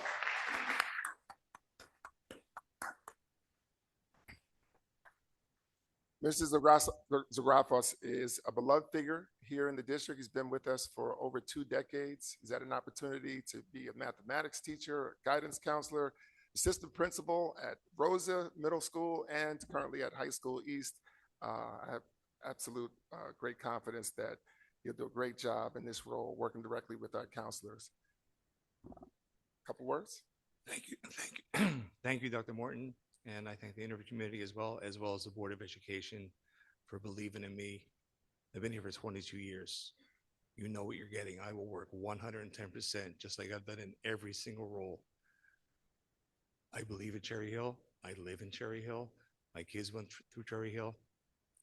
We have fantastic counselors, great administrators, and I look forward to working with the district administration. All of the building principals are awesome counselors and SACs to give our kids the best opportunities to be able to be career and college ready when they graduate from Cherry Hill Public Schools. I thank you for your time. Thank you so much. Awesome. Thank you.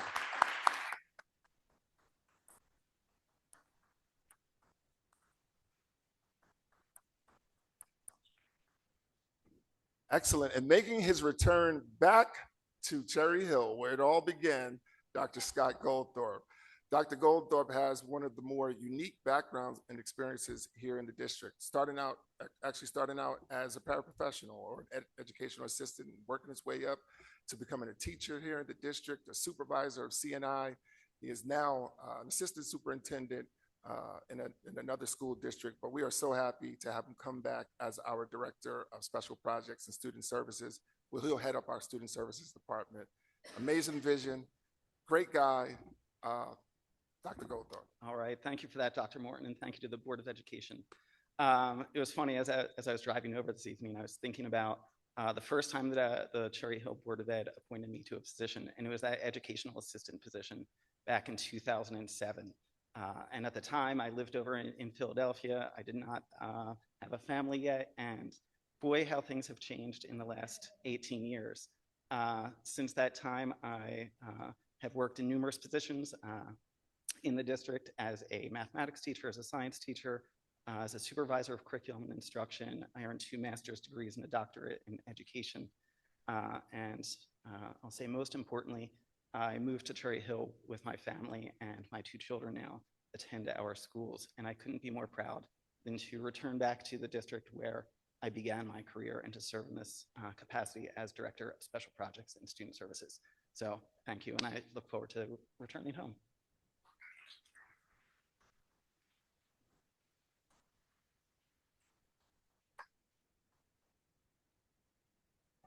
Amazing. Thank you so much. All right, moving to P&L. Mr. Mayor, can you please move the P&L agenda? Indeed. The superintendent recommends, and I move the following. Item 16.1, approval of harassment, intimidation, and bullying investigation decisions. Those were decisions that the board heard on December the 2nd. Do I have a second? This is Stern. Are there any questions? Seeing none, Mr. Shemp, would you kindly open the voting?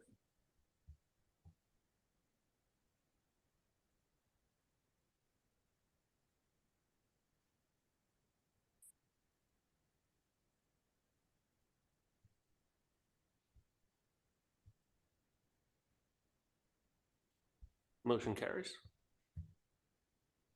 Thank you. We have no items under governance this evening. Do any board members have any new business? I see no new business.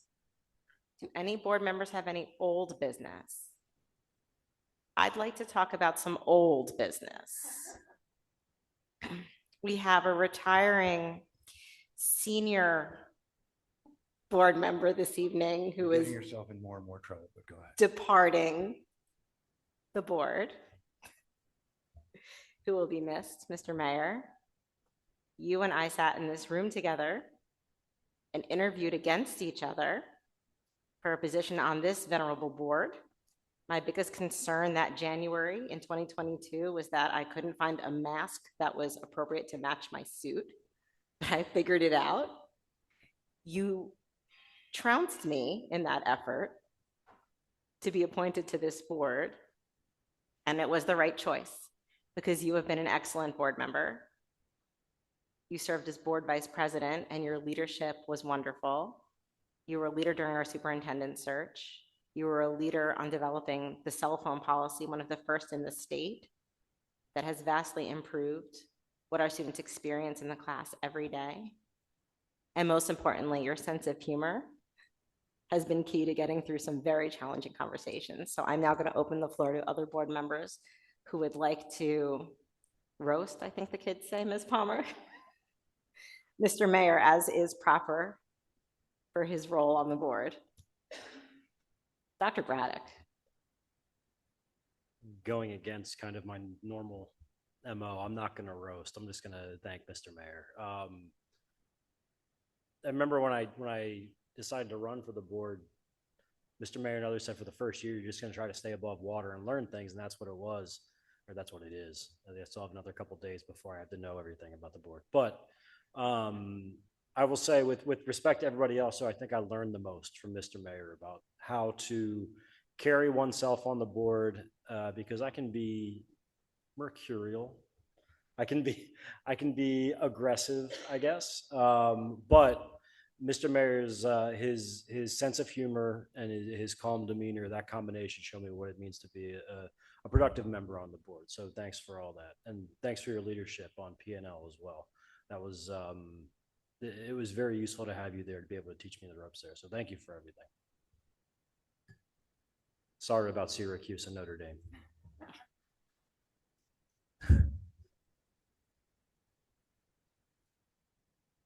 Ms. Palmer? No, I, as one of the newer kids on the board, although I don't know if that applies after tonight, I really appreciate, Mr. Mayor, you as much as anybody else here, how welcoming you have been, how open with your time, with your advice, with your insight. If my kids were here, they would roast you for, being one of the older members of the board. I will not do that. You've got me by like 6-7 years. I don't think that I would have, I know that I have learned a ton from you. I appreciate your leadership on P&L. Just can't say enough about, your dry sense of humor. I appreciate that sarcasm and the way that you just kind of like fit it in there and you don't even realize the joke hits you after. But just thank you for everything. Thank you for the time that you've put in. We know up here at this table what that really looks like, the time away from your family, your other obligations. That does not go unnoticed, even though it is thankless a lot of the time. So thank you for your leadership, your friendship, your guidance, everything else you've done. So I had a chance to select you when you interviewed in this very room, as Mrs. Winters referenced. And I'm happy to say I did vote for you, and I did not vote for Mrs. Winters at the time. But I have a growth mindset. I can change sometimes. I can change my mind about things. So it was the right decision then. And you've gone on to serve with, true leadership and skill, knowledge. You win the WIT award for sure on the board, and your puns I've never met anyone who can make puns the way you make them. So the ones you come up with and the speed at which you come up with is impressive. I also had the great honor to serve with you in leadership. When I was president, you were vice president. You were the quiet, steady in the meeting, maybe not before or after the meeting, but in the meeting, you were always the quiet, steady.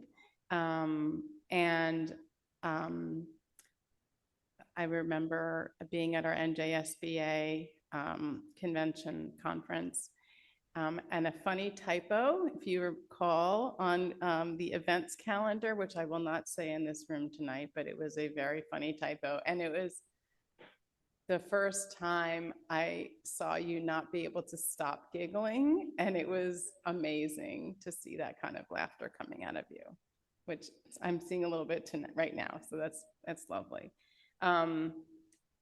But in all seriousness, I will truly miss you. I'm very grateful. We've served quite a few years together, and I'm very grateful for that. I'm absolutely going to miss your wise guidance. I won't call it officially counsel because that's not technically what your role is here, but you have been very instrumental in helping us understand legal matters, which can be a very difficult waters to swim through. Despite having our professional legal counsel, it's nice to have that as a backup and more context.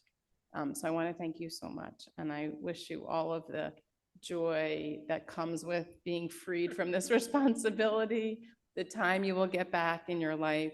I definitely want to thank your family because I have a small appreciation for the impact this role has had on your family, probably based on small remarks you make here and there, but also my own lived experience. It's a lot, it takes a lot, and it takes a lot from a family. And so thank you all for allowing him to spend his time, all the time he has with us, and to serve the community. And there are very few people who want to do this. No, I'm serious. Look at how many people run for the position, right? Or offered. So thank you for being one of those.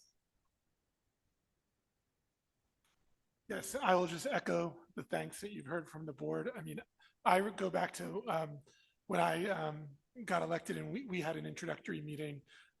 You gave your wisdom as to how you build in board work into the cadence of how you do things. I mean, something that the community doesn't know. I mean, the board work extends into the weekend for us. Every weekend there is work that we're doing, and just getting into a rhythm. I appreciated your counsel there.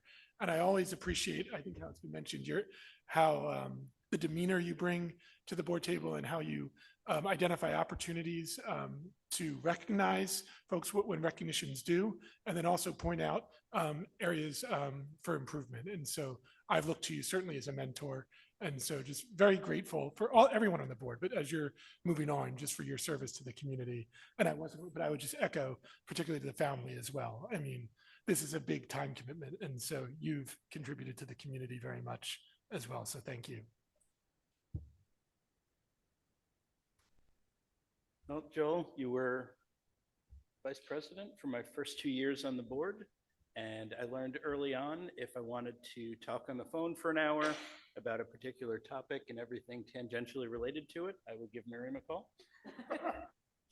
And if I had a quick question and wanted a direct answer, call Joel. 5 minutes max, 10 minutes if we made small talk. It was awesome. I was glad to find early on we had a shared style of communication. You brought experience from your legal career and also as an educator to this board that was invaluable and helped us face many challenges head on. And as others have said already, your sense of humor and dry wit have made it a joy to work with you and got us through some pretty challenging times. Thank you very much for your service to the students of Cherry Hill. You'll be missed. I'd say I miss you, but we live next door to each other. It's a problem. But in all seriousness, I don't know if there are another pair of next door neighbor board members in the state. It is pretty unique.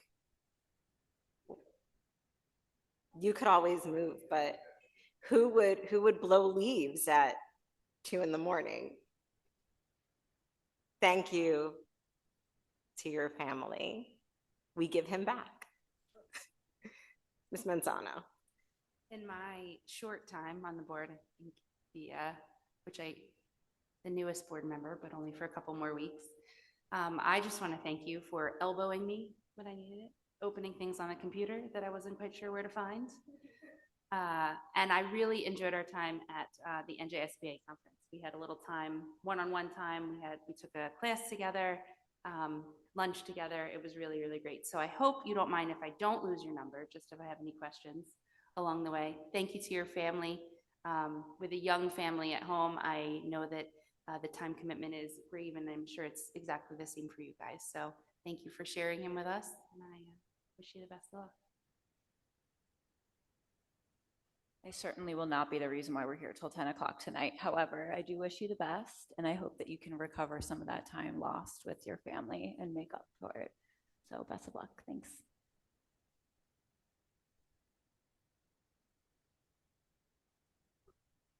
Can't miss out on all the fun. I also would like to echo what everyone has said here. Mr. Mayor, I have absolutely enjoyed working with you. I've enjoyed getting to know you more personally and greatly appreciate you for who you are. For many, you're a dad-like figure. I've seen you interact with your own children as well. You are a phenomenal dad also. It's been an absolute pleasure to see the passion that you have for all the kids in this community. I mean, it is absolutely palpable. You're a man of strong convictions, and more importantly, one who's willing to stand for his convictions and willing to deal with whatever comes about as a result of standing for those convictions. So that's inspiring for me. And it has been inspiring for me to see that and to work with you and to have an opportunity to learn as well from you. Thank you. Thank you for all you've been and for all you've done for this district, for me, and I wish you all the best as you move forward. I still don't understand how you make that trip to Syracuse. Seem like you're going down to the mall, but I think that reflects the love that you have for your girls. So I have a plaque for you on behalf of the board. Just bend over.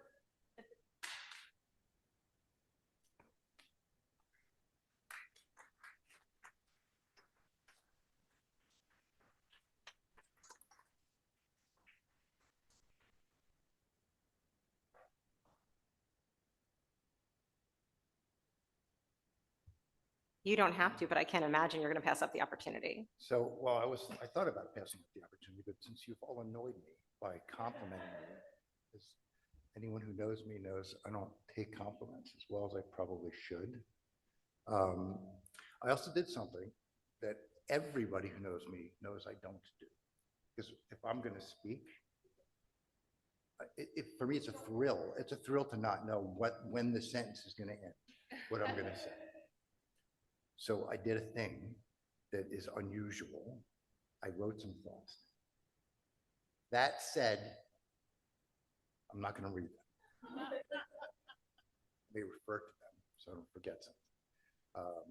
I'm not big on scripts, as anyone knows me will tell you. So first of all, thank you for, honestly, I came here when I first joined the district, even before I was a board member, served for a year as a member of the school security committee, safety and security committee. That gave me sort of an idea that there's more to do and more to contribute. And when the opportunity came to serve as a board member, I thought how much I admired Cherry Hill, and I admired what I admired about the Cherry Hill School District when I was a student elsewhere was how much my friends, most of whom went to Cherry Hill West, Pure East, how much they loved their teachers and they loved their school.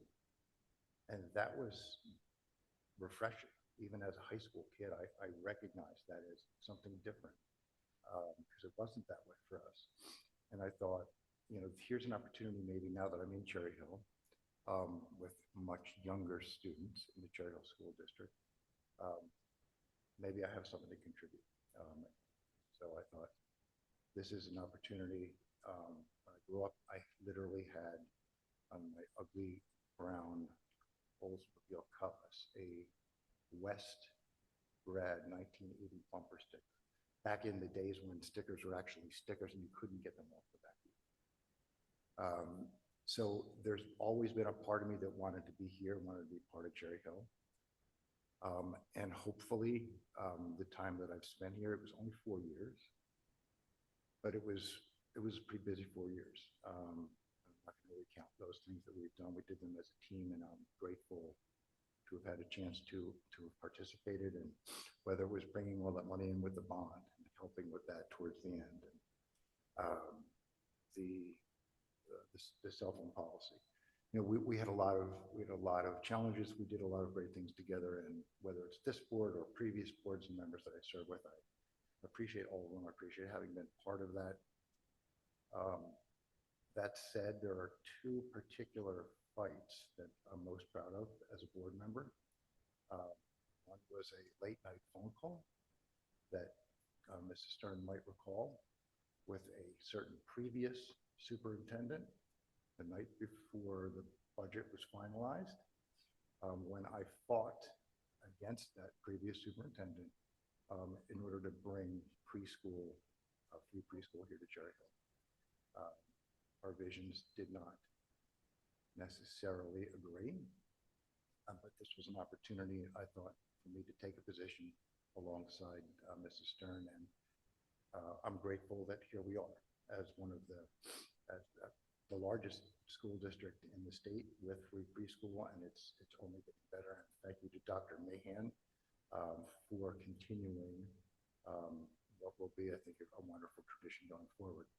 Second fight that I'm most proud of is one that I made in order to support and bring on board our current superintendent.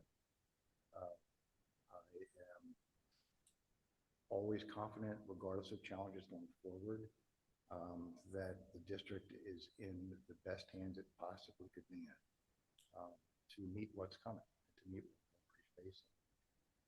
You have a passion, a vision like no other, and I'm reminded daily, not that we've always agreed on everything, but I remind daily of why I fought so hard to help put you in that seat, and I am thrilled that you're there, you and your administrative team.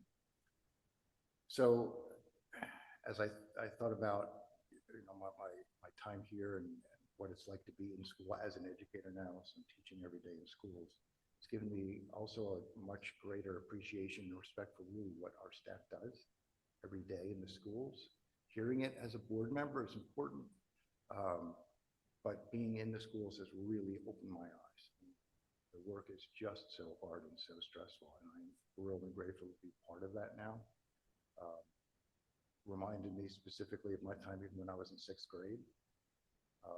Teacher, Mr. Misticelli, wheeled one of those old-fashioned, like actual televisions, big black and white things, came in and he turned on the beginning of the Watergate hearings.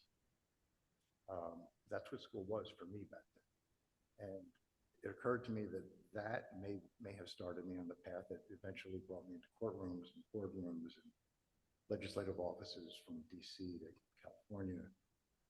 And then finally, to the 3 words that trigger me the most today.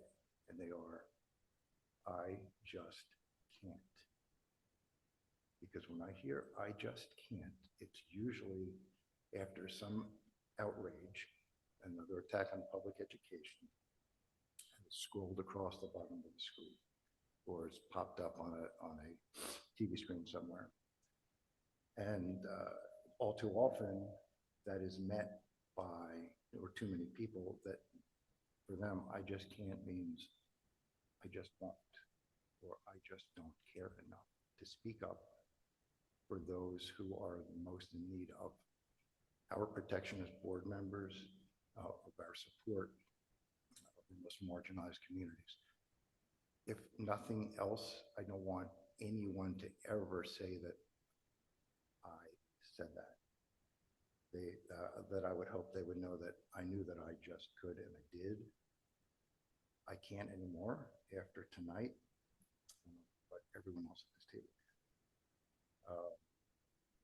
And I trust, and I know you, I know what's in your hearts, I know how important it is for you to defend those things which, you know, I grew up feeling were absolutely rock solid, whether it's freedom to read, freedom of speech, rule of law, common decency. These attacks on public education are real, they're present. It bothers me to be walking away from this role at a time when that fight is where it is, because I'm drawn to these things. But even though I just can't vote from this table, I just can speak, and I always will. And I hope that that's what I am remembered for. But I trust that because you can, that you will, and that this district and the children in this district will go forward, and they will have the quality education character that we know Cherry Hill to be going forward. That's what I trust for all of you, and I hope.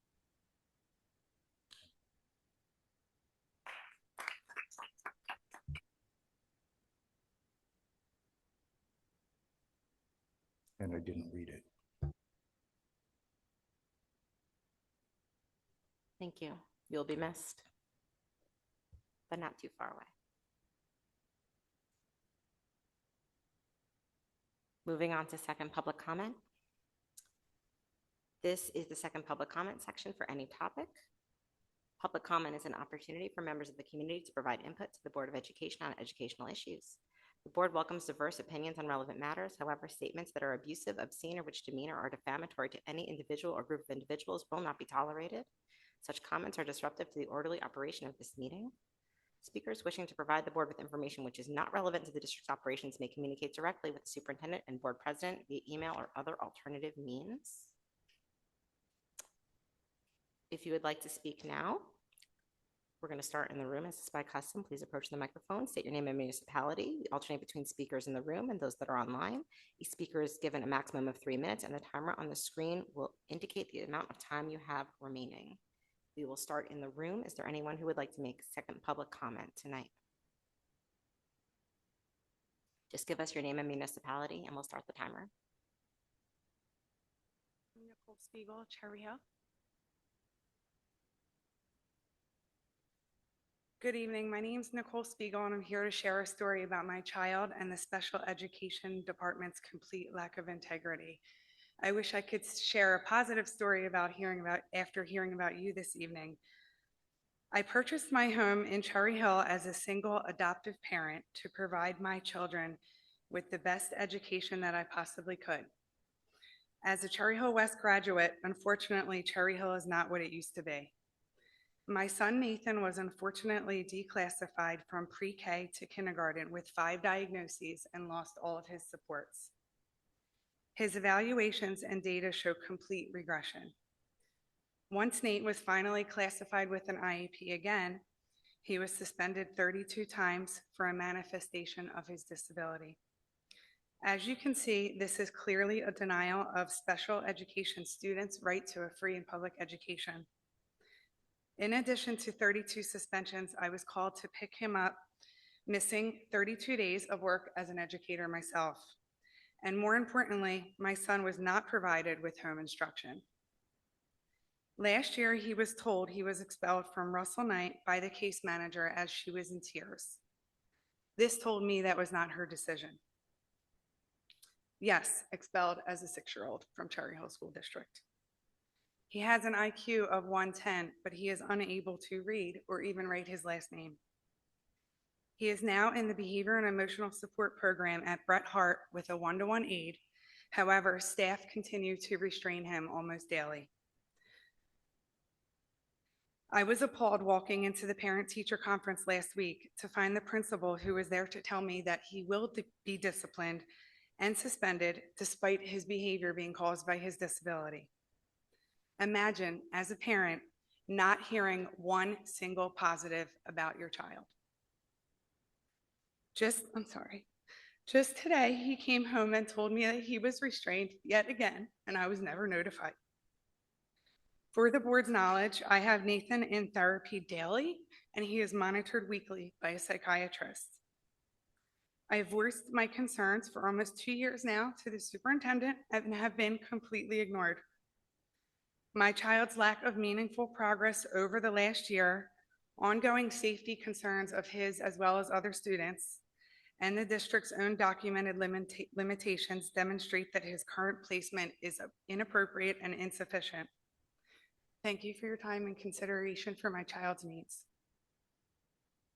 Thank you for your comment.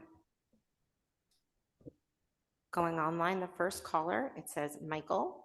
Please unmute and give us your name and municipality.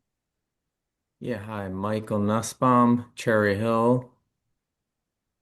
All right, thank you. I think you said your name is Ms. Spiegel, and I want to just echo everything you just said. I hope you can hear me clearly. I'm also a parent here in Cherry Hill. I'm also a public school teacher like you, and a doctoral student in educational leadership. I'm here online tonight as I have been for the past several months because I continue to believe that there's a systemic cultural problem in our special education system, one that goes far beyond a single case, a single school, or a single child. While I've been advocating for my child with special needs continuously over the past several years, 4.5 years, and this is the pattern that I've seen. Quite contrary to what was mentioned tonight about devotion to each student with special needs, I, as a parent of one, the more I advocate, the worse I get treated by the district. Routine conversation becomes adversarial. Interactions become cold, cooperation decreases. Simple questions get rerouted through multiple layers. Requests that should take minutes end up taking weeks to resolve. All in all, the more I speak up respectfully, professionally, and within my legal rights, the more pushback I receive. That is not only unprofessional, it is harmful. Because when the district punishes the parent, the child is the one who suffers. Also, in the 12-minute video, talked about mediation. And mediation is being used as a crutch instead of just having a discussion, just getting back to parents and just having like an open and honest discussion. There's no open and honest discussion. It's just defensiveness, and it's not right. You may wonder, am I asking the district for too much? In fact, I'm asking the district for less time in his restrictive, self-contained setting and more time in an inclusive classrooms. That actually requires less resources, not more, but less. The Individuals with Disabilities Education Act provides protection that our students are in the least restrictive environment possible. I'm only asking for what is a civil right provided by law. Recently, I learned that my child's time in a general education setting was quietly reduced, and the district labeled the experience as quote unquote auditing, instead of the experience being viewed as meaningful inclusion aligned with his IEP. The district has minimized the purpose of the placement, cut the time, and has reframed the experience as something optional or superficial. That is not inclusion. Okay, that is box checking that we went through mediation about, and it's there to just shut me up and not to serve what my child really needs. Cherry Hill is a large, well-resourced suburban district. What we have here is not a funding problem. It is a cultural problem, a culture of defensiveness, lack of transparency, and retaliation towards parents who simply want their child to receive what the law already requires. Thank you, Actions Mr. speak Nussbaum. louder Mr. than Nussbaum, your words. time is Thank up. you. Thank you for your comment. Going back to the room, is there anyone in the room who would like to speak? Please approach the microphone and give us your name and municipality.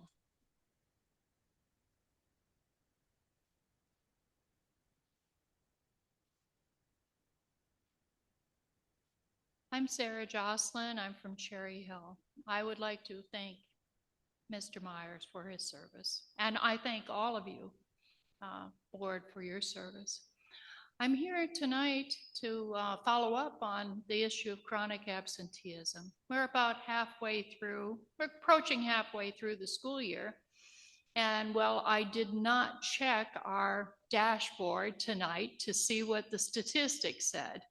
I think the meaningful thing is to look at the students that are impacted and see whether we have made progress, what actions are working out to address root causes, and where we go from here. I speak particularly of concern for those who are in high school that are at risk of losing credit that is needed for graduation. And we know that while we have a higher chronic absenteeism at preschool, but let's look at the other end of the thing. And especially now that we have required 4 years of science, 4 years of math, each one of those is very critical. And at this point in time, there seems to be either a warning light that needs to go off relative to graduation, relative to prepared for each year, freshman, sophomore, junior, and senior, not just senior year, but each year of where people are. And this is something that's important to communicate both to the individual student as well as to communicate to the community and the families. So I do bring up that issue. I'm not aware of where it stands in terms of being assigned to a committee, if it's a committee of the whole, but I think we need to look at this as we're reaching the January timeline here. And so I know that it is an issue that's probably on every school's plate for their own criteria of things to work for, is reducing chronic absenteeism. But now we need to look at from the individual up, because we need to be seeing which students are being impacted and what supports are needed. I also remind you that the State Board of Education has now in December issued the additional proposed curriculum, or proposed student learning standards, excuse me. And from that will come the next level of curriculum that will be needed. So I remind you that as homework, this is something that the board needs to be looking into before we get too far down the road. They've made some major changes in how they structure this. And so I think that there should be a set aside time when there's a dive into at least understanding from your point of view within the curriculum committee, however makes sense, on how this will be. This may not be this year's goal, but it's certainly going to become the goal that's going to be the next year, okay? So I bring that up. I thank you all. I wish you a safe holiday season here. I look forward to seeing all of you as we come into the new year, which of course will be 2026, and we're going to be talking about how we celebrate here in this district, in this community, in this state, and in this nation. Thank you. Thank you, Ms. Jocelyn, for your comment.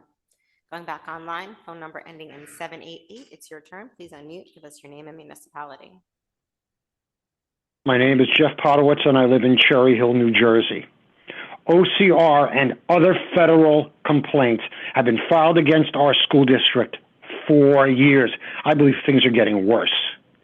Nothing has really been done. Their behavior, that's your behavior as a district, has never changed. Our former school board lawyer was lauded by our school board for the job he did for them. State leaderships and the State Board Association has done nothing to change this behavior. Parents are forced to fight as individuals for their kids. Of course, those families that are more economically stable and socially stable can better fight these powerful individuals. So this power structures use the diversities among us, among those that advocate for students with disabilities, against us and all of us. And this is a ploy that works. I realized this first about 20 years ago after I read a Northwestern Law Review article back in 2007. We were on an amici brief to the Supreme Court for the case Winkleman v. Parma School District. After decision, this article in the Northwestern Law Review basically characterized the Winklemans as well-to-do, as wealthy. So this positive Supreme Court ruling would not really help those that were poorer, except they were not wealthy. They were not well-to-do. They became knowledgeable and pursued their special ed case pro se. They could not afford a lawyer. Meanwhile, their school district, just like Cherry Hill, had plenty of money and resources to fight them. Again, just like Cherry Hill. All right? This law review article mischaracterizes who the Winklemans really were. Turns out it really didn't help them that they won a Supreme Court case. Why? Because when they got to the local district, their child, they did not get what they wanted for their child. And this shows how powerful school district leaderships like Cherry Hill are at a more local level. This is what has happened and is happening in our state and in our community. The power structures ploys are successful, and they divide and conquer us. I heard what those two parents said. I've heard that before, and I understand it. Just good luck. Talk to CHEPTA. That's what you should do. Talk to CHEPTA, talk to other people, all right? The state, be good if they helped you. The federal government, maybe. From an article about breaking the school to prison pipeline among incarcerated youth, 85% have learning and or emotional disabilities, yet only 37%. Dr. Potowitz, thank you for your comment tonight. Going back to the room, is there anyone who would like to make second public comment?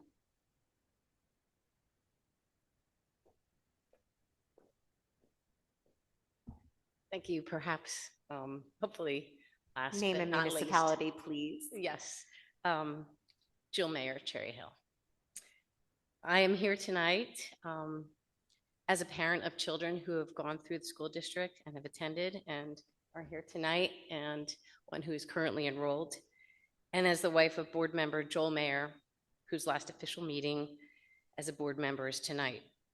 Unlike my husband, who is now reading his comments, I am going to refer to my notes.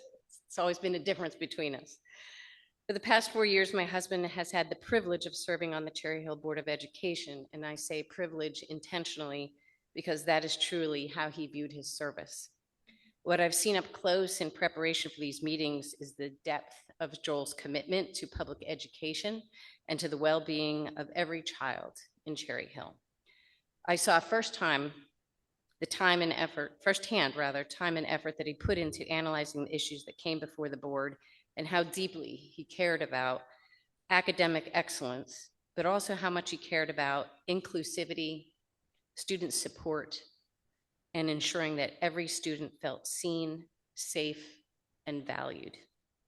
Those principles guided his service and his decision-making, even when conversations were difficult and at times heated.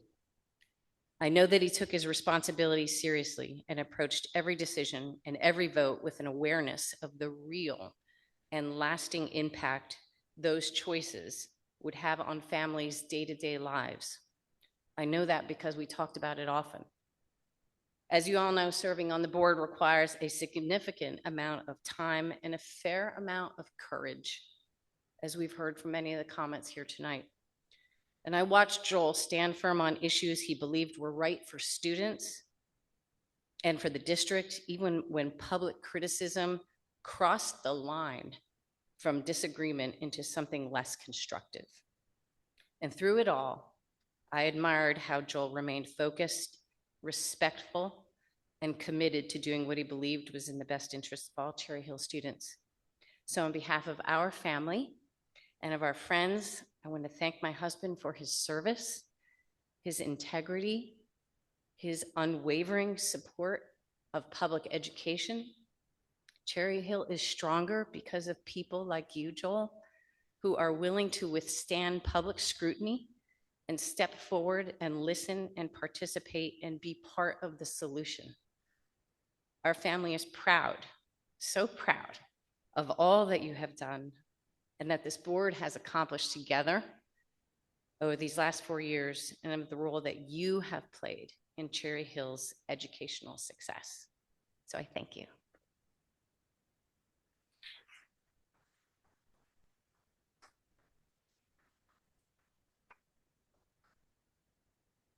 Thank you for your comment. Going back online, the next caller is Laura Einhorn. It's your turn. Please unmute, give us your name and municipality. It's Ann Einhorn, Cherry Hill, New Jersey. So I'd like to go back to the appointment of the Director of Special Projects and Student Services tonight. I don't know what that means still. I'm assuming that one of his main roles will be the absenteeism issue, since it's definitely a student issue. And the commitment by the board would allow for him to be part of that process. But I really would like to know moving forward, since I really didn't know what the former supervisor was doing with that it's going to involve something other than absenteeism, because there are a lot of things in our district that could utilize those services.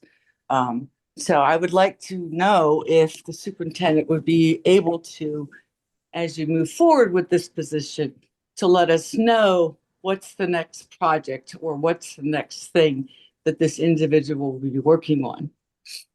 I do have a concern, because I've been listening and attending meetings for a long time, that we are still hearing from parents who have felt they have had nowhere else to go but to come to you publicly about the issues in the special education department.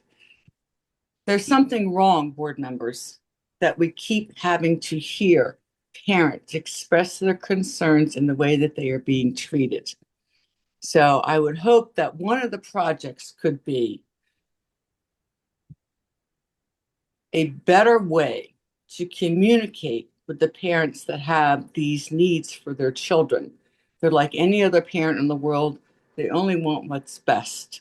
So I thank you, Ms. Spiegel, for calling, and the other gentleman, because it's ongoing, and I still don't understand why parents have been forced to come in a public setting to express their concerns about children that have more needs than the average child in our school system.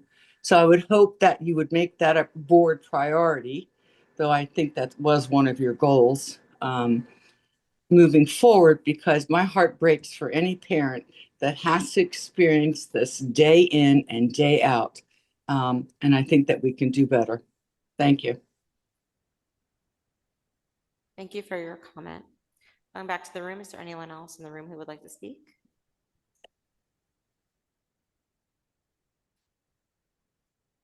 Going back online, the next person is a wider bridge. It's your turn. Please unmute and give us your name and municipality. Alana Yaris, Cherry Hill. I want to thank Joel Mayer for his service to the board. I attend as many meetings as I can, and I know that there's so much more work that gets done, and I just want to say thank you. I also wanted to know, I remember from Mr. Schimp's presentation that he said the lettering for Rosa was ordered. Is that where on Carusi it says Carusi Middle School, but on Beck it says Henry C. Beck Middle School? What will the Rosa signage say? I mentioned it when the name was changed, and I would like consistency throughout the district if we're using first name, middle initial, last name, that we do so on all schools that have that. At Kilmer drop off this morning, the preschool delivery of furniture was happening, and I guess I'm not sure what time it started at, but it created a little bit of a problem in the parking lot. There was a truck parked that was blocking the way for cars to be able to get around, and buses were coming in with cars for drop off, blocking in the parking lot and on Chapel Avenue. So I guess when you do the Malberg delivery, if you can either do it for after morning drop off where there's limited parking as it is and tons of buses on Winston Way, or early enough in the morning so that you don't cause a traffic disturbance, that would be great. It was just very unsafe to let my kids out of the car this morning at drop off because of that. And I just wanted to say last week for conferences, thank you to all of the teachers in the district who put in the time and effort to put those conferences together for my children and the students of the district. I appreciate it. And I just hope that on the calendar for the school district in the future, it says that those are half days instead of just the Friday. As a frequent attender of board meetings and meetings in general, I know that that Friday is a half day, meaning all the rest of the days in the week are half days, but a lot of parents in the district did not know that. So if that could be clearer messaging, that would be fantastic. Thank you. Thank you for your comment. Going back to the room. See no takers. Going back online, I see Dr. Yoni Yaros. It's your turn. Hi, Dr. Yoni Yaros, Cherry Hill. I want to echo what the prior speaker said and to say thank you so much to Mr. Mayor. Joel, you've just been an incredible asset to the board since you came on. I've had the pleasure of getting to work with you on one district committee, and just you were always insightful and thoughtful, and your voice will be missed. Hopefully you still stay around once you get some good rest and recovery. Also just wanted to acknowledge Mr. Sweeney has done an incredible job since coming into Kilmer. His response to this is just, you can feel the vibe of just how incredible things are going. And as a longtime Kilmer parent, and will be there for a very long time, it's just very much appreciative. So I'm grateful to Dr. Morton and Mr. Guy for bringing us Mr. Sweeney, because it's really been quite wonderful. I also want to say that I reached out to Mr. Sweeney yesterday when I was picking up my daughter. Those of you who may not know the Kilmer layout, there's a rear path where fourth and fifth graders exit. That path was not cleared after our crazy snowstorm, but I reached out to Mr. Sweeney just to make him aware of it, and it was done by the next morning. And just that's what it's been like with anything coming up. He is just incredibly responsive and just a really great person to have back in the district. I also just want to celebrate that the preschool program has really hit a stride this year. Was really wonderful getting to be there for my child's conference, and just the staff is glowing and celebrating. And Ms. Edwards has done a fantastic job. And really, now that we're in year 3 of the expansion, you can really see it. They always say it takes 3 years. And it's really going to be exciting come January when we bring in the next cohort. And so thank you all for doing that. Thanks. Thank you. Going back to the room, last chance. If anybody wants to approach the microphone and say something pithy, wise, whether it's read or unread from a piece of paper. I see no takers. Going back online, I don't see anyone with their hand raised online, so I will close second public comment and turn it over to superintendent comments. Thank you very much, Ms. Winters. I do not have many long comments this evening. I'll just say thank you to everyone for their comments. There were a few questions about specifics as it relates to operations, and I would just like to bring everyone's awareness to the chain of communication that we have available on the district's website. If you go to the district website on the main page, click on or hover over our district, you'll see a link to chain of communication. There, if you click on one of those links that corresponds with the level that you have a question about, you can figure out who the correct administrator is to call to have your questions answered immediately. I highly suggest that you reach out to the administration with any questions as it relates to operations. Other than that, congratulations again, Mr. Mayor. Have a great night, everyone. Thank you. I'd like to make a motion to adjourn. Do I have a second? Ms. Sherfain, all those in favor? It's unanimous. The meeting is adjourned.